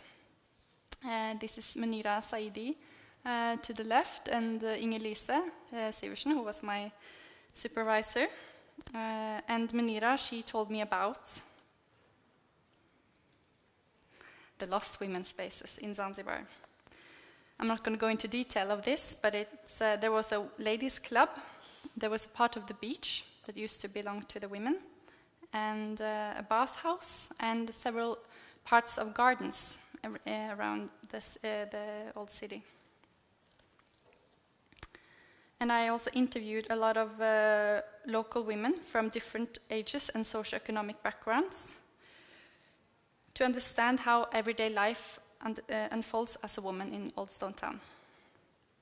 And many points could be made from the meetings I had with individuals and groups. However, my main observation, if I'm going to sum up, is that their understanding of their own position, agency, and space vary a lot depending on education, socioeconomic background, and civil status.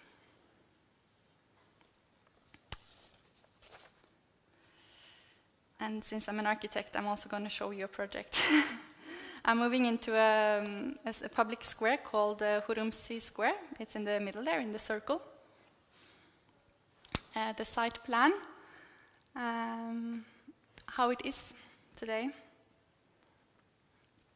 And the street showing these informal street food kiosks, and also show this vibrant street life where people stop and hang out. Yet there is no real programming or facilitation for locals living in this neighborhood. And at nighttime, a group of men who consume alcohol and marijuana occupies the space, and Hurumsi Square is therefore often associated with drugs. And so an important experience for the program, the project I did, was a pop-up outdoor cinema screening where we showed short films produced by Tanzanian filmmakers. And this was in a collaboration with one of the stakeholders, a hotel nearby. And during this event, the site changed from being occupied mainly by men to being full of playful children and their parents. And this proved to me the potential of a neighborhood film and cultural site in this area. And as a part of the project, I translated this research, this architectural research, cultural research, into a room program where I focused on cultural activities for women and the community in the neighborhood. And I used the principle of privacy layers, which relate to how I interpreted the privacy requirements of the space. And in this way, the square is still open for everybody, while parts of the structure and parts of the square can be closed off for events and workshops for women and youth.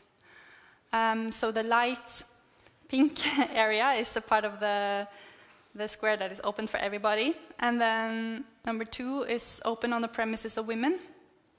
And number 3 is moving up, it's more semi-private workshop spaces for women and youth. And then at the top, it's only for women. And I'm just going to now show you some drawings of the project. A model image. And the ground plan, showing this area here is the public space that is open for everybody. And then this part of the structure have these flexible pivot doors that can open and close. And then a small spice garden in the back and a small kitchen and entrance to the right. And just a model image of the pivot doors and how I worked with sight lines to make it feel safe, has been a theme also today.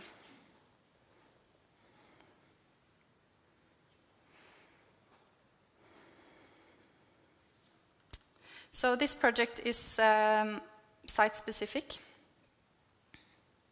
and I won't go into detail and explain everything. The point here is that although this project is site-specific, there is certain elements of this project that can be transferred into a Norwegian context, or different, any kind of context, of course making it site-specific as well. And so last year I wrote a report for Områdeløft, Grønland and Tøyen, where I linked to a public space called Urtehagen. And Ida will talk more about it in a couple of minutes. Here I addressed different design principles and knowledge of how we can work with such a site, including these perspectives. And this public space have challenges around various user groups that have, and including this, a low percentage of women using the site, as these graphs here are showing women in green. So you see it's very low compared to men. And there's a kindergarten on the site, which makes it also being used a bit by children. But anyhow, Ida will talk more about this in a minute. So some general design principles for spaces is this idea of a differentiated public space. Of course, using lighting and protection and sight lines, as Jane Jacobs famously said, eyes on the street. And of course, this all have to be specifically programmed for a specific context. And if you have any questions or want to read or know more about this, feel free to contact me. And here are some of the articles and reports I've written in these publications. So thank you so much.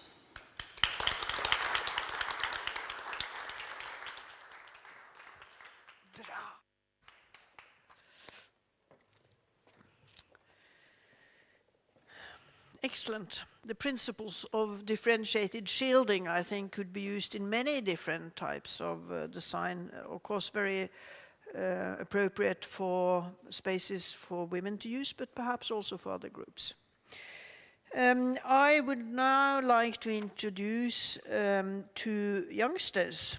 It is Sumaya Ali Isse and Elias Moklis. They are both students at the Oslo Met, and they are engaged in a EU program using a digital app to register safe, livable or unsafe spaces. And of course, it's all about empowering youth, both socially and otherwise, for focused citizen sciences.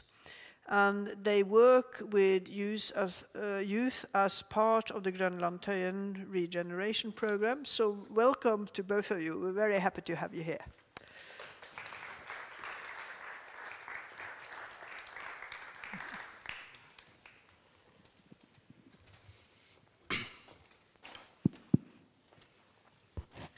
Hello.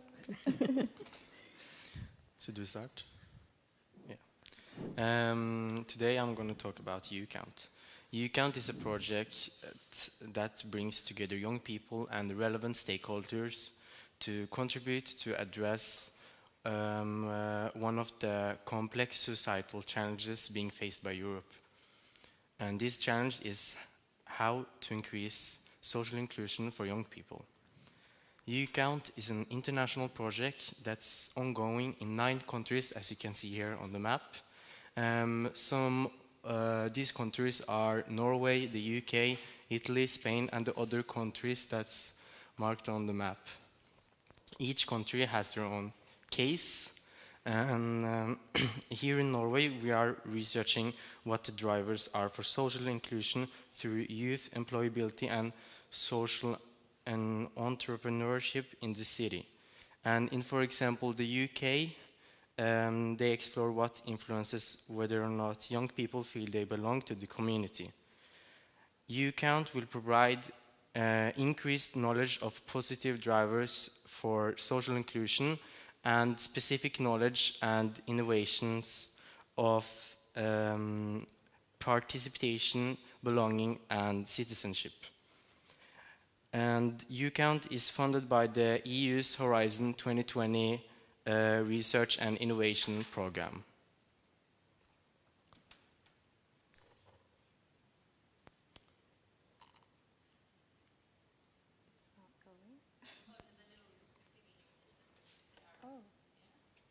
Can you see that I've never held a presentation before?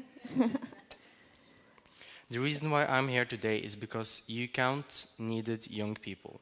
And because it's young people who know better about our lives, hopes, dreams than anyone else.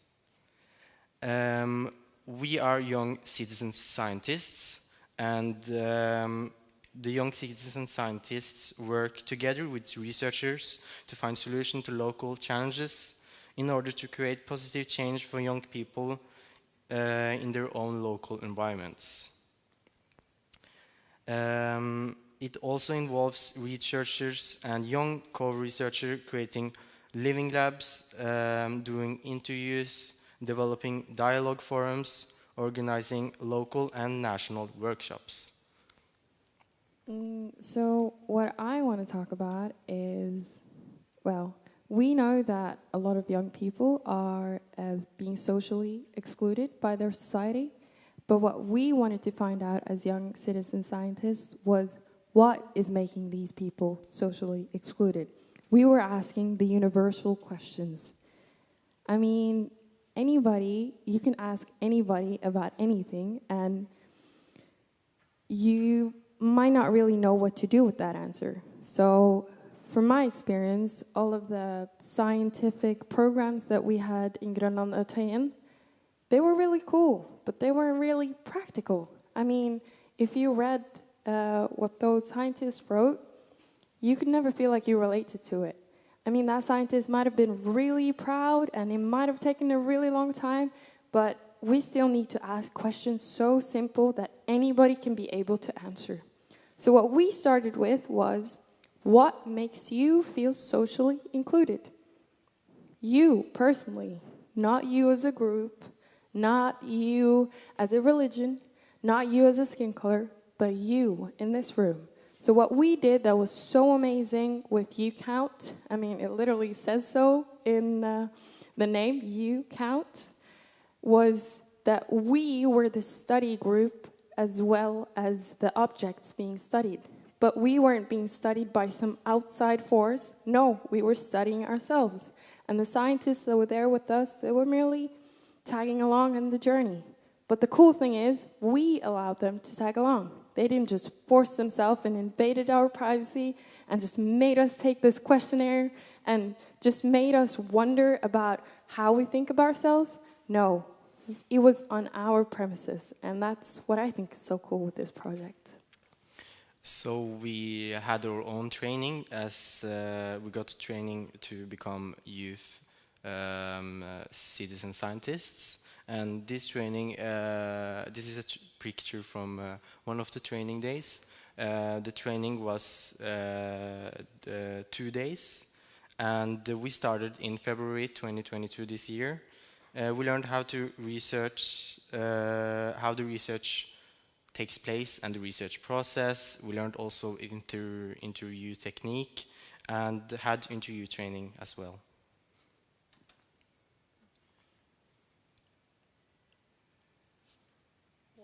point it. There he goes. Okay, so as I mentioned, social inclusion.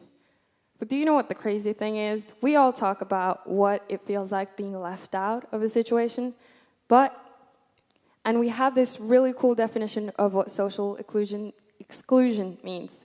I could list it up, but basically, it means that sociologically, psychologically, economically, demographically, geographically, you feel excluded on some level. All right, we know that. But when we asked our group, we went into groups, did this group work, we asked ourselves, when you're with your group, how do you feel socially included? And it was the most basic but revolutionary things. I mean, it was things from eye contact to a little smile to a little hi. And what was crazy is that we never had this conversation. It wasn't because we as human beings don't know what makes another person feel socially included, but it was that we just never had this conversation. We didn't ask ourselves the question, why do I feel left out in this situation? Why do I not feel left out when I'm with these and these people? So basically what we found about was being heard, comfortable, that you're not in this like anxiety-inducing scenario, like being on stage. You were happy, you were calm and safe, and you had common interests with the people around you. You felt a sense of belonging, and there was the big word community.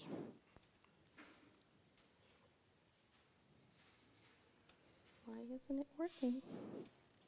There you go. As youth researchers, we have explored what social inclusion means for you and other young people. We have met and spoken to young people, young adults, and others.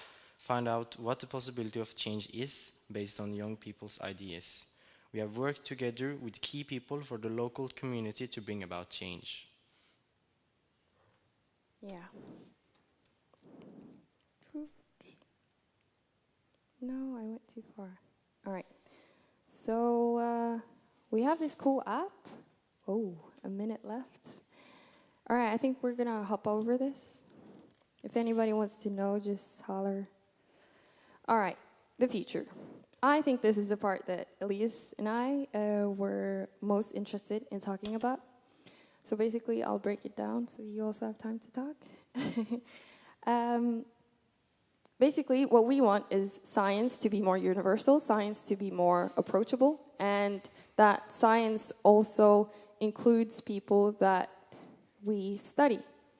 I mean, I myself feel like I'm in this huge group of people that are studied, constantly talked about, and media is pulling out all these statistics, but nobody has really asked me what I think of it. I mean, I'm Muslim, I live in Grønland, I used to live in Tøyen, I'm black, yeah, my parents are immigrants, but anybody that reads media and anybody that reads any sorts of science paper might think that they have an idea of who I am, but it's why we need projects like YouCount so we can get, well, information directly from the source. Oh, you talk. Yeah. So the goal here in Oslo is to explore solutions that give young people better chances on the job market, either as social entrepreneurs or in more traditional jobs, collaborations with local businesses, to ensure a greater degree of social inclusion of young people in the area. Thank you.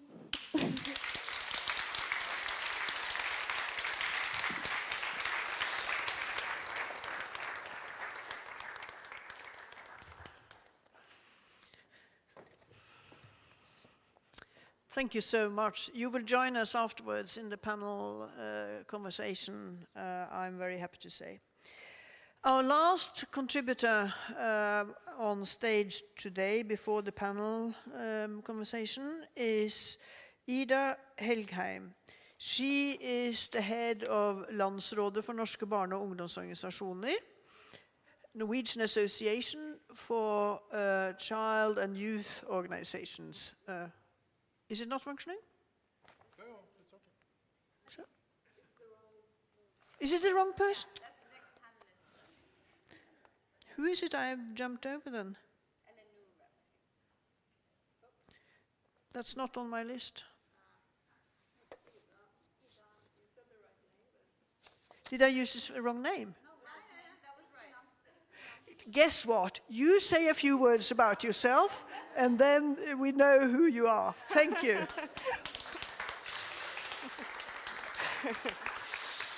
Hi. My name is Ufoma Helgheim Ijeabuonwu, and I am the program coordinator for the area regeneration program of Grønland and Tøyen. And I think in my introduction it was also something about my education. I have a master's degree in anthropology from the University of Oslo, and I've worked in the district borough of Gamle Oslo for 4 years, mainly with projects within the area regeneration program, and now as the program coordinator from the 1st of September this year. And since I also had now a little extra time to introduce myself, I would also like to say how cool it is to be able to speak after the local youth, Sumaya and Elias, who did a great presentation on YouCount, and are also from Grønland and Tøyen, which is the topic for me today, participation in developing public spaces. Where is this thing? If I can do it. No? There. Okay, we are in Grønland and Tøyen right now, and the old Munch museum is right at the top there. It's part of, like I said, the district borough of Gamle Oslo. And we have Tøyen at the top here and Grønland at the bottom. And these two areas have 24,000 inhabitants. And the whole borough of Gamle Oslo has 60,000. And in these two areas, a lot of people live in small apartments, big families in small apartments, which makes the need for good and safe public spaces even bigger, because they're an extended part of the home.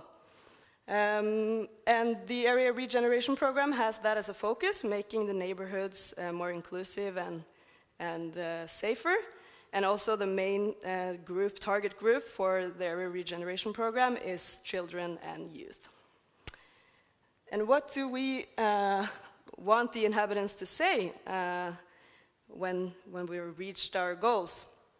Inhabitants of Grønland and Tøyen experience the areas as safe and inclusive and are engaged in making their communities even better. And also that the people living here want to live here and are able to keep living here. So what are some possible strategies to help create safer public spaces? I want to say that we don't have the solution yet, but these are some strategies that we believe need to be in place. And I will just mention them now, and through the examples I will go into detail, but I'm trying to keep the time.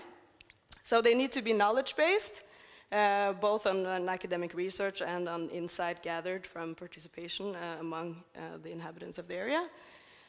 Physical improvements or renovation of a physical space, but that is not enough alone. A public presence, a presence of public servants can be a component in making the area safer.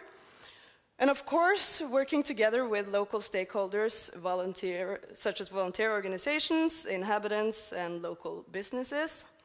And also the effect youth jobs can have on this as well. And not just the importance of the job itself, which is an important factor for youth, but also as a way of making them engaged and having ownership of what is happening in the public spaces.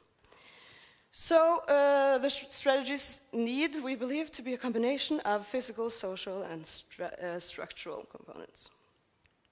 And then some examples from 3 neighborhoods in Grønland and Tøyen.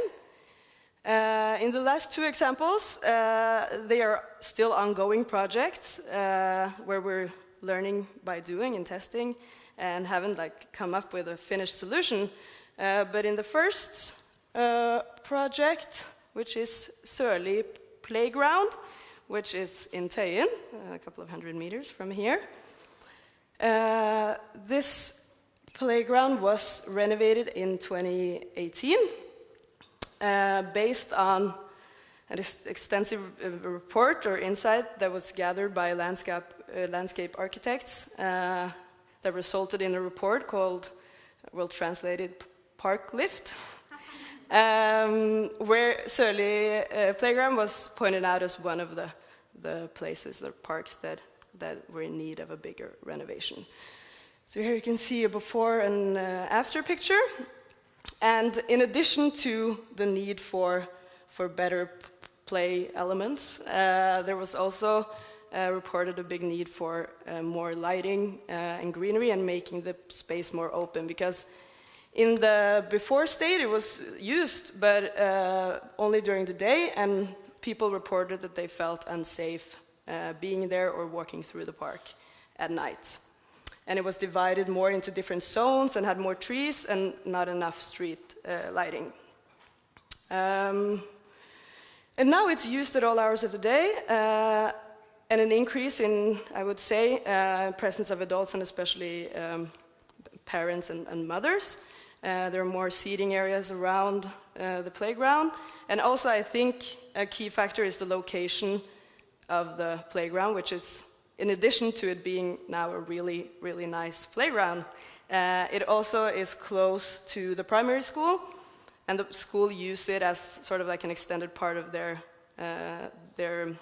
schoolyard for the youngest kids, and the closeness to the community house or center that's called K1, which also has a youth club, and this house K1 is open 7 days a week and until 9:30 in the evening, and it's right behind here, right next to the park. So it also has, with that house being open in the evenings as well, and people coming in and out, and the presence of adults working in the house can also be a component in it feeling safer, because people are moving in and out and through the space. You're not walking through there alone. But I must say there's still some challenges concerning noise at night. The neighbors around are reporting some challenges concerning noise from older youth hanging out maybe after the club closes.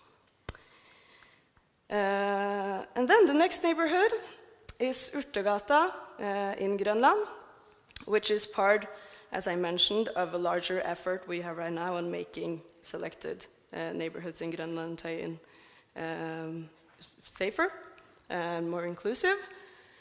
And in this area, we have, you see, and Eva also mentioned it earlier, in a report she did for the program. But there's a private kindergarten in the middle, and there's a mosque up in the corner, and all the buildings you see around are apartment buildings where a lot of families and a lot of people live, especially a lot of children. And then up the street, the Salvation Army has an open service, or like a soup kitchen for people with substance use disorder, where they can come and get food and clothes and have a shower. And after that, they often hang out in the street and down to the park. So the challenges are complex, and there's a conflicting use of the space, and we have a drug scene and also small children. So we have gathered a lot of insight, and also a research report, as Eva did, on the how to make the space safer for women. We also have done counts on the use of the space, and a report on the people who use the services of the Salvation Army, which was a qualitative research done with this group with substance use disorder. And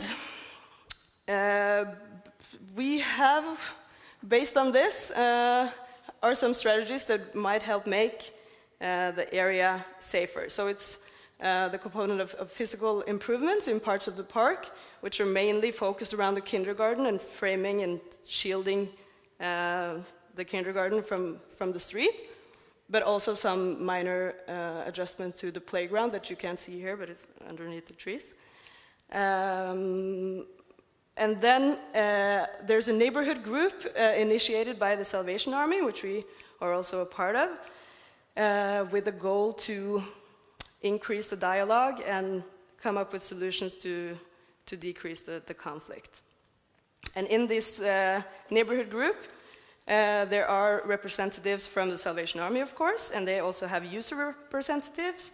There are local businesses that are located on the street, both smaller businesses and bigger corporations. Inhabitants, representatives from the apartment buildings. Yeah. Okay, I need to move quickly now. I only have 3 minutes left. Well, we also see that public presence in the area has a big effect. We started a project called Neighborhood Contact, which is public servants working in the borough and being present daily in this area. Both observing, but also talking to people, gaining trust with the inhabitants, getting to know the neighborhood and the users of the park. I think I just need to move on to make sure I get everything. The third example is from Borgata area in Tøyen, which is a smaller recreational area that has a football court and a tiny playground, where it's a place that a lot of youth and kids love to hang out and play football. It's used a lot for that, especially, of course, in the summer months. But there are some challenges because, as Utdragen, this is also surrounded, but maybe even closer to their apartment buildings all around the park. So there are challenges concerning noise during the night. And I don't know how I will be able to get through everything, but I just wanted to. We started a neighborhood parliament. There's a lot of different neighborhood groupings here, which is the board representatives from the apartment buildings wanting to get to know each other better, get better dialogue with us in the borough, but also with the young people who use the park, wanting to find a solution. And we also hired a group of youth to work in the park together with us, where they were giving a lot of freedom to choose what they wanted that job to entail. And they, among other things, they had arranged a block party and invited all the neighbors to come to the block party, which might be a step towards also getting to know each other better and see the views of each other. We also had workshops concerning how the physical park would look with all the target groups. And that we gained a lot of insight from that, but having youths in a job for 2 months. And we were also very focused on it being 50-50 girls and boys, because mainly guys use young male youth, or say, boys use this space. So we wanted it also to be more accessible for girls. And since no one is stopping me, I'll just also want to show this, which is a project that we have where youth are hired to make their neighborhoods greener and nicer. So I just wanted to, with those pictures, I'll say thank you.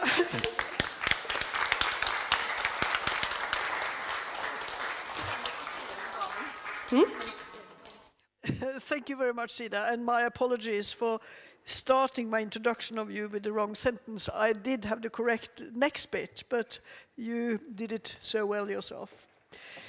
Okay, we are moving into the last session, and now we will have a panel conversation, and I would ask Margrethe Bjørg Cantanascio to come up, Merete Agerbakk Jensen, and the two youngsters that we've already met, Elias and Sumaya. Yeah, thank you. Hei. Oi, dette. Hyggelig.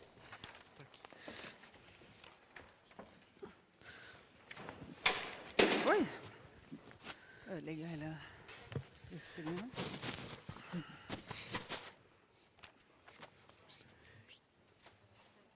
Hei, Margrethe. Hi, Margrethe. And the two youngsters have a seat. Oh, yeah. All the ladies are green and the boy is blue. That's good. Blue and green are good colors. Okay. We are now going to sort of reflect a bit on what we heard and what we've learned. What should this mean for our policies and practices ahead? I think I would like, I have two main questions, but I think perhaps I should start with the main one. We see that the physical environment is important. It sort of facilitates or inhibits livability. But as much we also hear that the methods of cooperations are important. So,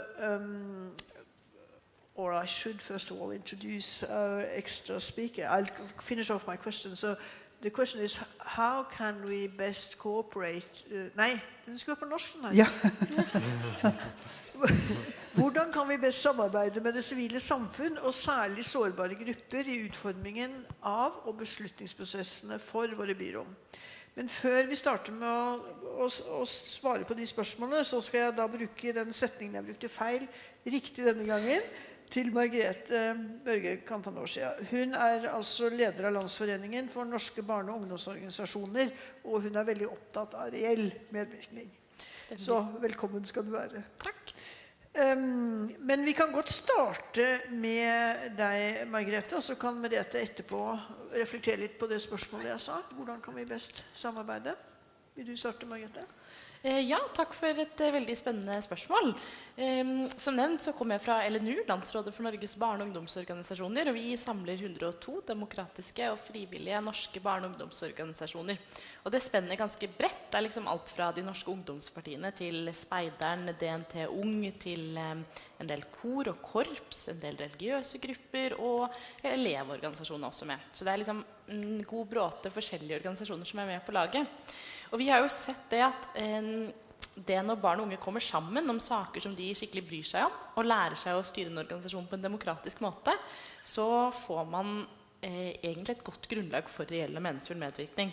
Det skjer liksom i to spor, både at unge kommer sammen og får forankret standpunktene sine, at de lærer seg liksom, får diskutert ut noen felles standpunkter og velger sine egne talspersoner i de demokratiske organisasjonene, men også at de lærer seg noe om hvordan de kan påvirke samfunnet rundt seg gjennom, jeg nok ikke den eneste som har engasjert meg med mål om å engasjere meg i en sak, og så som en bieffekt av det lært meg en del om demokratisk deltakelse, som en heldig bivirkning, kan man jo si. Så det tenker jeg viktig både fordi det lærer unge hvordan de kan delta, men også at de blir eksperter på de feltene de deltar i. Vi jobber... Kan jeg fortsette? Ja, da fortsett litt. Ja. Vi baserer mye av medvirkningsarbeidet vårt på 5 prinsipper som heter SKRIK-prinsippene. Jeg tenkte at jeg kunne introdusere de her i dag. SKRIK står for selvstendighet, kompetanse, representasjon, informasjon og kontinuitet.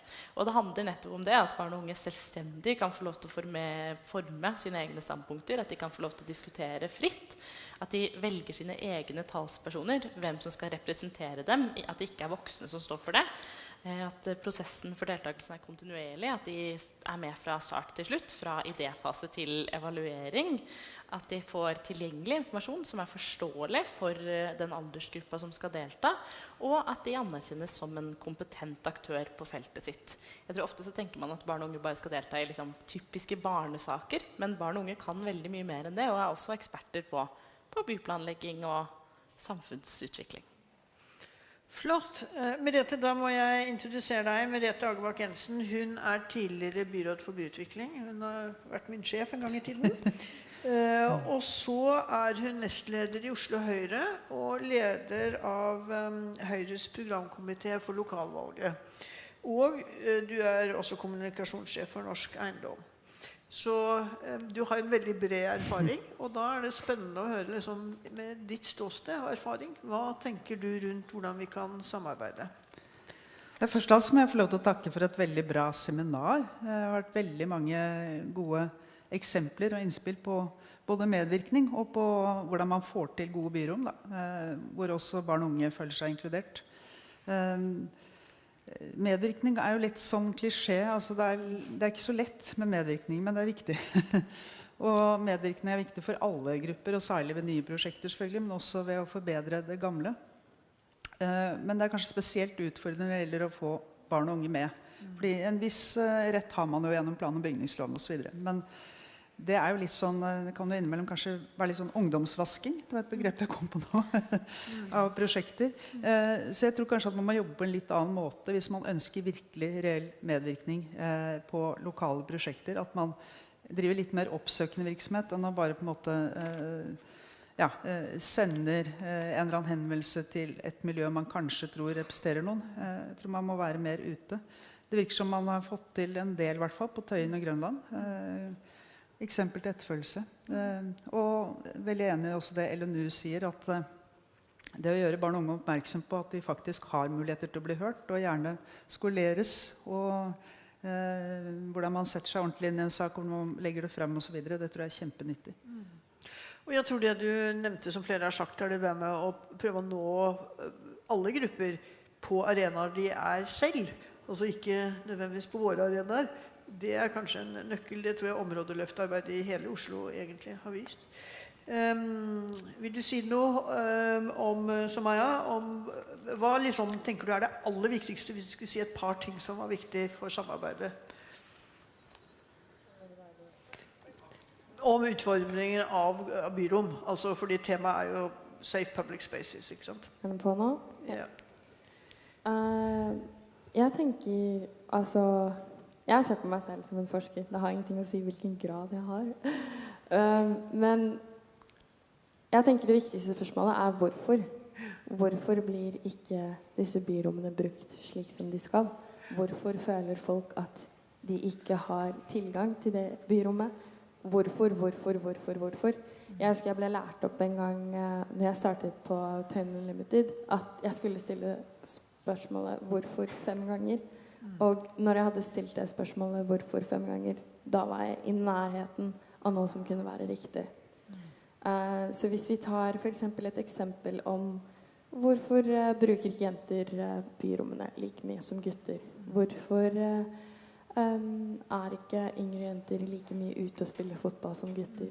Og jo mer vi så på saken, jo mer vi fant ut at ja, vel, de fleste av jentene ville heller bare være inne eller drive med håndverk.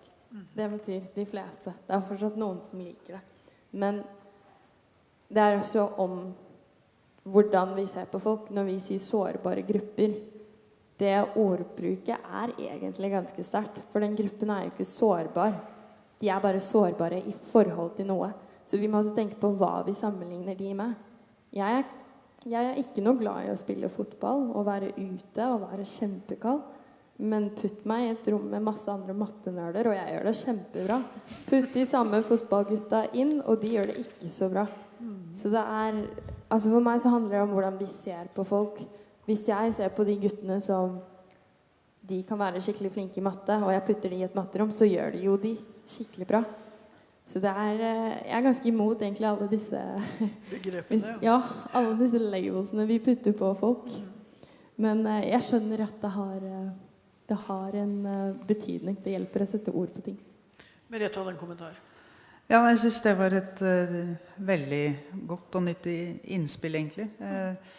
Jeg tenker også på det vi har hørt før I dag, så har vi jo I utgangspunktet et bedre utgangspunkt enn mange av de andre byene vi har sett fra blant annet I Afrika. Vi har mer luft, vi har mer plass, vi har mer grønt, og vi har egentlig I utgangspunktet også en bedre infrastruktur. Da.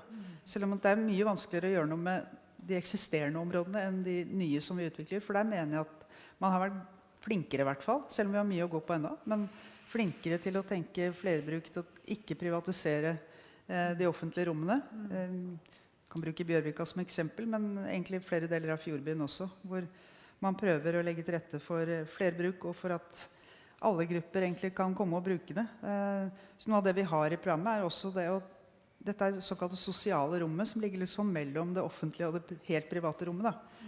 At vi må prøve å demokratisere det mer, gjøre det mer åpent for bruk, enten vi snakker rundt kjøpesentra eller inne I et privat boligsameie på en måte. Det må vi få tatt I bruk. Men veldig tankevekkende det du sier om at alle må føle seg velkommen, ikke bare gutta som spiller fotball. Ja.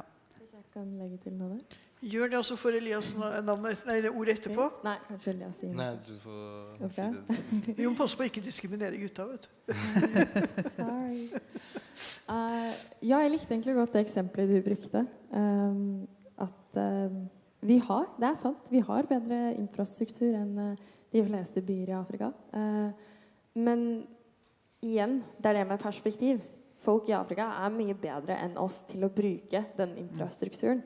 Så tenk hvis de hadde hatt den infrastrukturen vi har I dag. Jeg tror de hadde brukt den mye bedre enn oss. Så vi har noe å lære fra de. Det igjen det å sette ting I perspektiv når vi først har greid å først finne ut hva vi sammenligner oss med, og hvorfor vi gjør det. Det da vi kan bruke disse byrommene riktig. KN for eksempel. Det mange måter KN kan bli forbedret, men du kan ikke nekte faktum at KN blir brukt flittig. Det har ingenting å si hva som ligger der, men det de menneskene som bruker det. Og det det perspektivet, og derfor jeg synes KN funker så bra, og dessverre andre samfunnshus ikke har fått til det de gjør da. Elias? Ja, jeg synes det du snakker om, jeg ganske enig I det du sier, at vi må spørre de som bor her, om hvorfor de ikke bruker det, eller hvorfor de bruker det, og hvordan det kan forbedres, hvordan de kan føle seg mer trygg der. Og hvis du da spør dem, eller lar dem gi innspill på hvordan de kan gjøre stedet bedre, eller være med på designet det, eller hvordan det skal se ut, så vil de da få et eierskap til det, og være mer trygg på området, og kanskje bruke det mer flittig. Føler dere at, jeg tror en annen erfaring fra områdeløftet I Grønland var jo at I stedet for at det var Oslos sentraladministrasjon, altså bymiljøetaten, eller det kunne vært plan- og bygningsetaten hvis vi bygde parker, men I stedet for at sentraladministrasjonen bestilte, så var det bydelene som bestilte, altså på en måte programmerte hva som skulle skje. Opplever dere at det skjer bedre gjennom det områdeløftet dere holder på med enn før? Ja. Ja. Jeg litt enig I det. Så egentlig så sier dere at de arbeidsformene bør man ta I bruk I hele byen, egentlig. Jeg tror det et stort spørsmål å svare på. Og det ikke noe jeg føler meg kvalifisert til å svare på.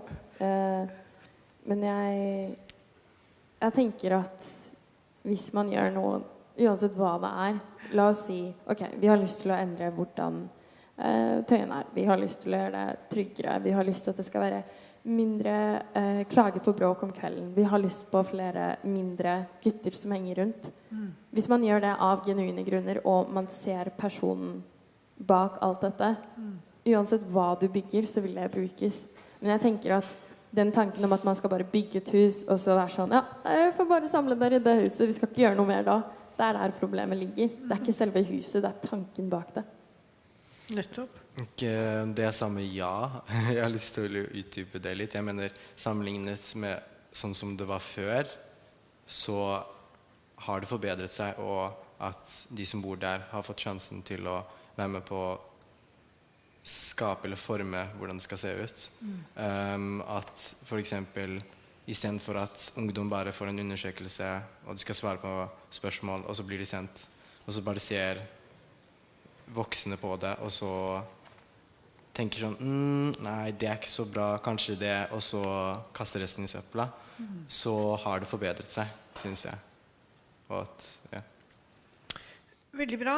Da har jeg lyst til å gå til det andre spørsmålet jeg har laget, som egentlig da digger litt enda dypere inn, fordi det jo sånn at ulike grupper har ulike og noen ganger motstridende behov.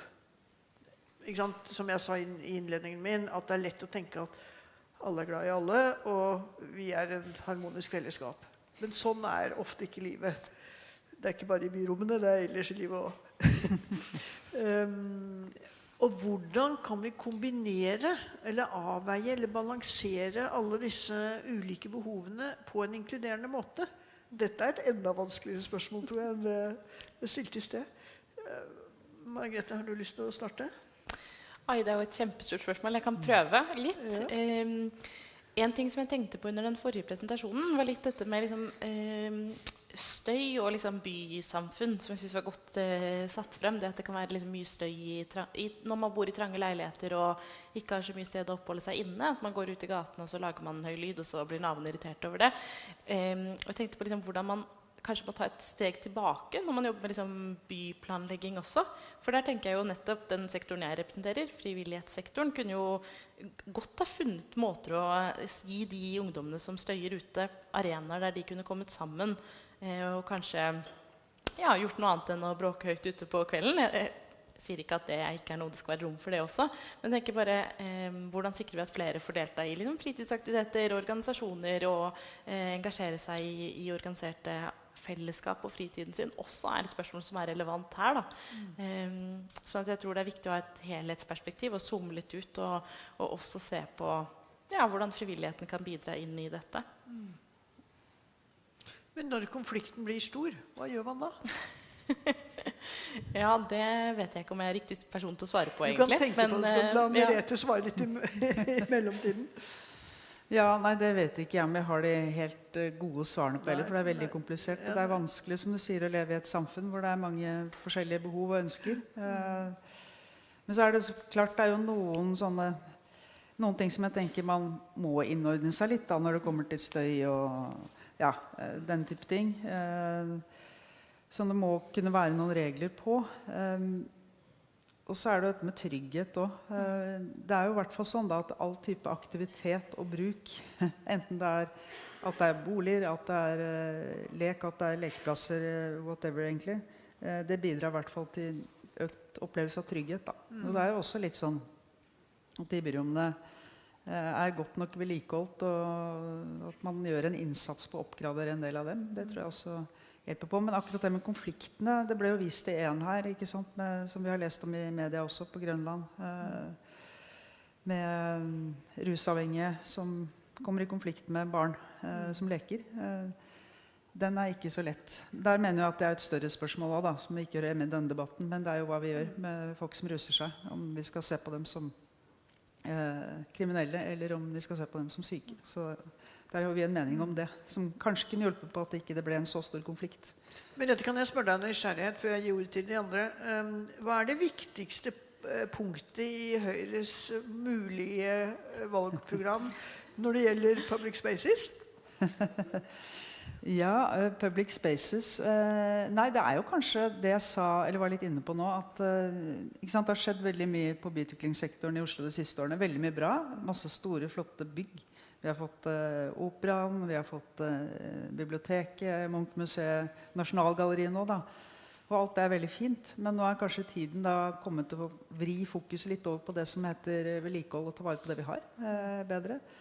Så det jo litt ulike politiske løsninger på hvordan vi vil finansiere det. Vi mener jo at kanskje det viser at kommunen på en måte sliter litt med å ta vare på alt den har, så hvis den eide litt mindre, så kunne man ta bedre vare på noe. Så det å ruste opp byrommene, det å sørge for belysning, kjempeviktig. Det bidrar også til økt opplevd trygghet, da, som viktig I alle bomiljøer. Nå har vi jo ikke en rødgrønne byråd representert der, så du bør ikke, vi skal ikke prøve å konkludere med forslagene, men jeg bare ble nysgjerrig. Margrethe, du ville kommentere litt kanskje det vi sa I sted.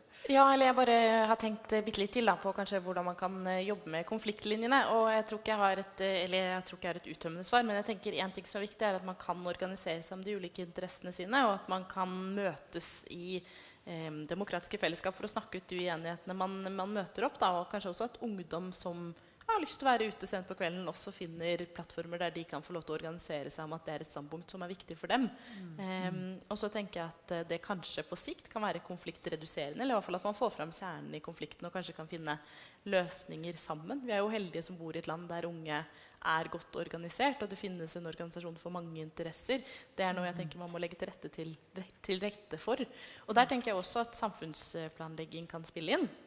En liksom sånn kjernesak I frivilligheten alltid dette med tilgang på lokaler, at man ikke har steder nok å samles om de interessene man opptatt av, og møter for å liksom, få laget et prinsipprogram eller et et manifest for det man mener. Så det at man også legger til rette for at de demokratiske aktørene kommer sammen, også noe man kan gjøre gjennom å lage rom for frivilligheten. Det man kaller i sånn planleggingssammenheng bystuer, både ute og inne, på en måte. Elias, hva tenker du om dette? Når det konkurrerende interesser, hvordan kan man løse de motstridende interessene? Ja, det et vanskelig spørsmål, som sagt. Det jeg tenker at det viktig med samarbeid, siden de bor jo i samme lokalsamfunn, og de har et fellesskap, og alle har ulike interesser, at man skal respektere de interessene, og kanskje da prøve å samarbeide med hverandre, selv om det kan være motstridende noen ganger. Og kanskje noen ganger så må noen funksjoner kanskje relokaliseres, eller skjermes på et eller annet vis, eller sånn som Evas prosjekt på mange måter et lite bygg, men et prinsipp da, om ulik grad av skjerming. Og da kan både avstand og vegetasjon og mange forskjellige ting bidra til det. Hva tenker du, Samaya, om dette spørsmålet? Altså, jeg har jo for eksempel gått på Mosaikk barnehage, og jeg husker godt at det her var bare normalt for oss egentlig når vi var yngre, men de ansatte måtte gjøre en inspeksjon for hver morgen for å sjekke om det lå igjen noen sprøyter. Og så vokste jeg opp i den Ovos-blokka rett ved siden av Frelsesarmeen. Og så gikk jeg på skole på Val, så vi var egentlig ganske vant med å ha narkomane, da, som man kalte de på den tiden, rundt oss. Men når jeg ble eldre og begynte å gå på andre skoler, blant annet gikk på Majorstuen, så innså jeg hvor unormalt det var. Og at det ikke var noe et barn burde være vant til. Men jeg tenker vi bor i Oslo liksom, og vi bor i Norge. Vi har så mye penger, og vi skryter om det hele tiden. Og vi så få folk i et så stort land. Vi burde kunne ordne et lite hus til de som i Frelsesarmeen. Men igjen, jeg tror det handler om måten man så på de før. Og med de så mener jeg folk som sliter med narkotikaavhengighet. Hvis man hadde sett på de som helt vanlige mennesker som bare slet litt, så tror jeg det å finne et hus hadde tatt, hva da? 2 uker. Men fordi vi så på de som et problem som alle andre trengte å fikse, så var det ingen som tok vare på de. Men som sagt, grunnen til at jeg nevnte det med at jeg vokste opp på Ovos og gikk på Val og gikk på Mosaikk, var at jeg hadde ikke problem med de. Så for meg så var det helt normalt. Jeg tror at hvis du hadde gitt meg den jobben og fikse et sted til de når jeg var 5, så da fikset jeg det sånn. Jeg hadde skaffet et sted, jeg hadde skaffet dyner, masse mat. Men det handler om tankegangen da. Ja. Kunne jeg spurt noe? Snakket dere spesifikt om rusavhengige innenfor lokalsamfunnet, eller bare folk som klasjer med andres folk sine interesser? Altså det kan jo være mange forskjellige ting. Det kan være rusavhengige, det kan være trafikkfarlige situasjoner, det kan være ulike religiøse grupper, det kan være, ikke sant? Det mange som bruker det offentlige rom som restaurantliv som restauranter som bråker for beboerne, ikke sant? Så det jo mange forskjellige behov og uttrykk, og så har man forskjellige livsformer og så videre som da kan komme i konflikt med hverandre, ikke sant? På Søringa så tror jeg for eksempel jeg har hørt om noen som tømte kokende vann fra leiligheten sin på utserveringen, ikke sant? Ja. Så det mange måter å aksjonere på. Det vel kanskje ikke en perfekt måte å aksjonere på. Ikke den beste måten. Folkens, ja, vi skal ta... Dere får en veldig kort runde, 1 minutt hver, på å si noe til slutt før vi avslutter. Margrethe? Nei, jeg bare tenkte på at egentlig så det litt dette med konflikt og medvirkning også. Det overlapper litt der, for ofte når man snakker om medvirkning, så snakker man jo om at medvirkningen må være reell. Det kan ikke bare være skinnprosesser, ikke sant?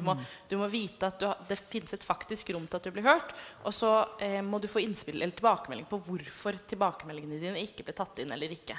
Og det tenker jeg også liksom kjernen i det med konflikter, hvis det to behov som krasjer, eller to interesser som krasjer i byplanlegging, at man får liksom beskjed om dette grunnen til at ditt behov ikke kan innfris. Det dette det koker ned til, det her på en måte terskelen eller det dette andre behovet trumfer, eller vi fant ikke penger, eller dette sånn du kan endre det også da. Så at man ærlig og har liksom transparens i det, tenker jeg er viktig, både i medvirkning og dette med liksom konflikter og krasjende behov. Siste kommentar. Jeg enig i at god kommunikasjon, tydelig kommunikasjon viktig, ikke minst i byutvikling. Og så det jo litt det der med å finne i hvert fall minste felles multiplum da, i et nærområde. Hva det på en måte basics som alle kan være med på, og hva det som må behandles særskilt. Men så har jeg bare lyst til å si at jeg har gått litt rundt der før i dag også, og nå stenger vel dette i morgen kanskje, det siste dag i morgen. Men det et rom her inne som var det Garden of Ideas, som arkitektstudenter da, som har sett... Synd. Ja, men hvis dere hadde hatt mulighet til å gå der, det stenger kanskje nå, men der var det i hvert fall veldig mange kule forslag til sånne små ting man kunne gjøre i et nabolag da. Og også for å øke trygghet rundt forbi. Det var blant annet sånn alternativ ruterapp for gange. Altså hvis man har mistet siste trikk eller bane hjem, så sjekker man da på den appen, og så det kanskje en gjeng da, som skal gå i samme retning som deg selv og så videre. Og så var det også noen som hadde sett på, vi jo et land med 4 årstider, minst, og at det å finne spaces da, eller kunne bruke spaces på en måte som frister, både i alle sesonger, der det også mulig å gjøre en del mer da. Du som sier at folk sitter jo bare hjemme, de bruker jo ikke de stedene vi har. Det kan jo ha litt med Norge som vinterland å gjøre også, men da det kanskje mulig å finne på noe kreativt. Vi går i raden videre, Elias. Ja. Det jo det med medvirkning, at det blir fulgt opp nøye, og at vi får frem både ungdommenes perspektiv, men også alle andre grupper i lokalsamfunnet sine perspektiver. Og at de blir evaluert og satt opp, og at alle sine stemmer blir hørt, sånn at vi sammen kan skape et bra resultat, tenker jeg. Flott optimisme. Takk.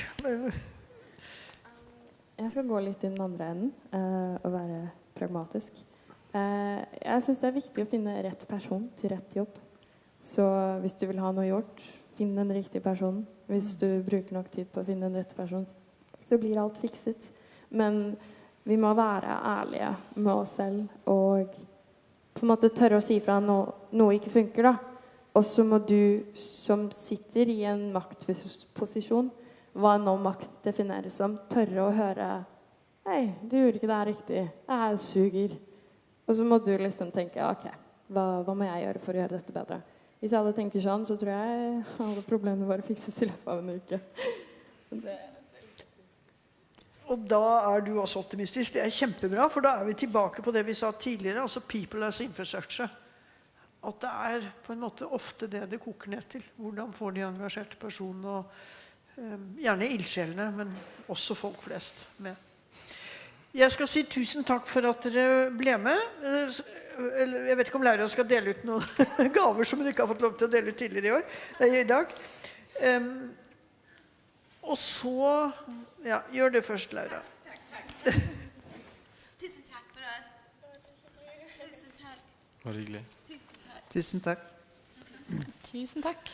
Og det jeg da vil si helt til slutt, at det noen som har holdt dette evenementet mer enn andre, og det Kjersti Grut, og det Milla, og det Laura, og jeg vil si tusen takk til dem også.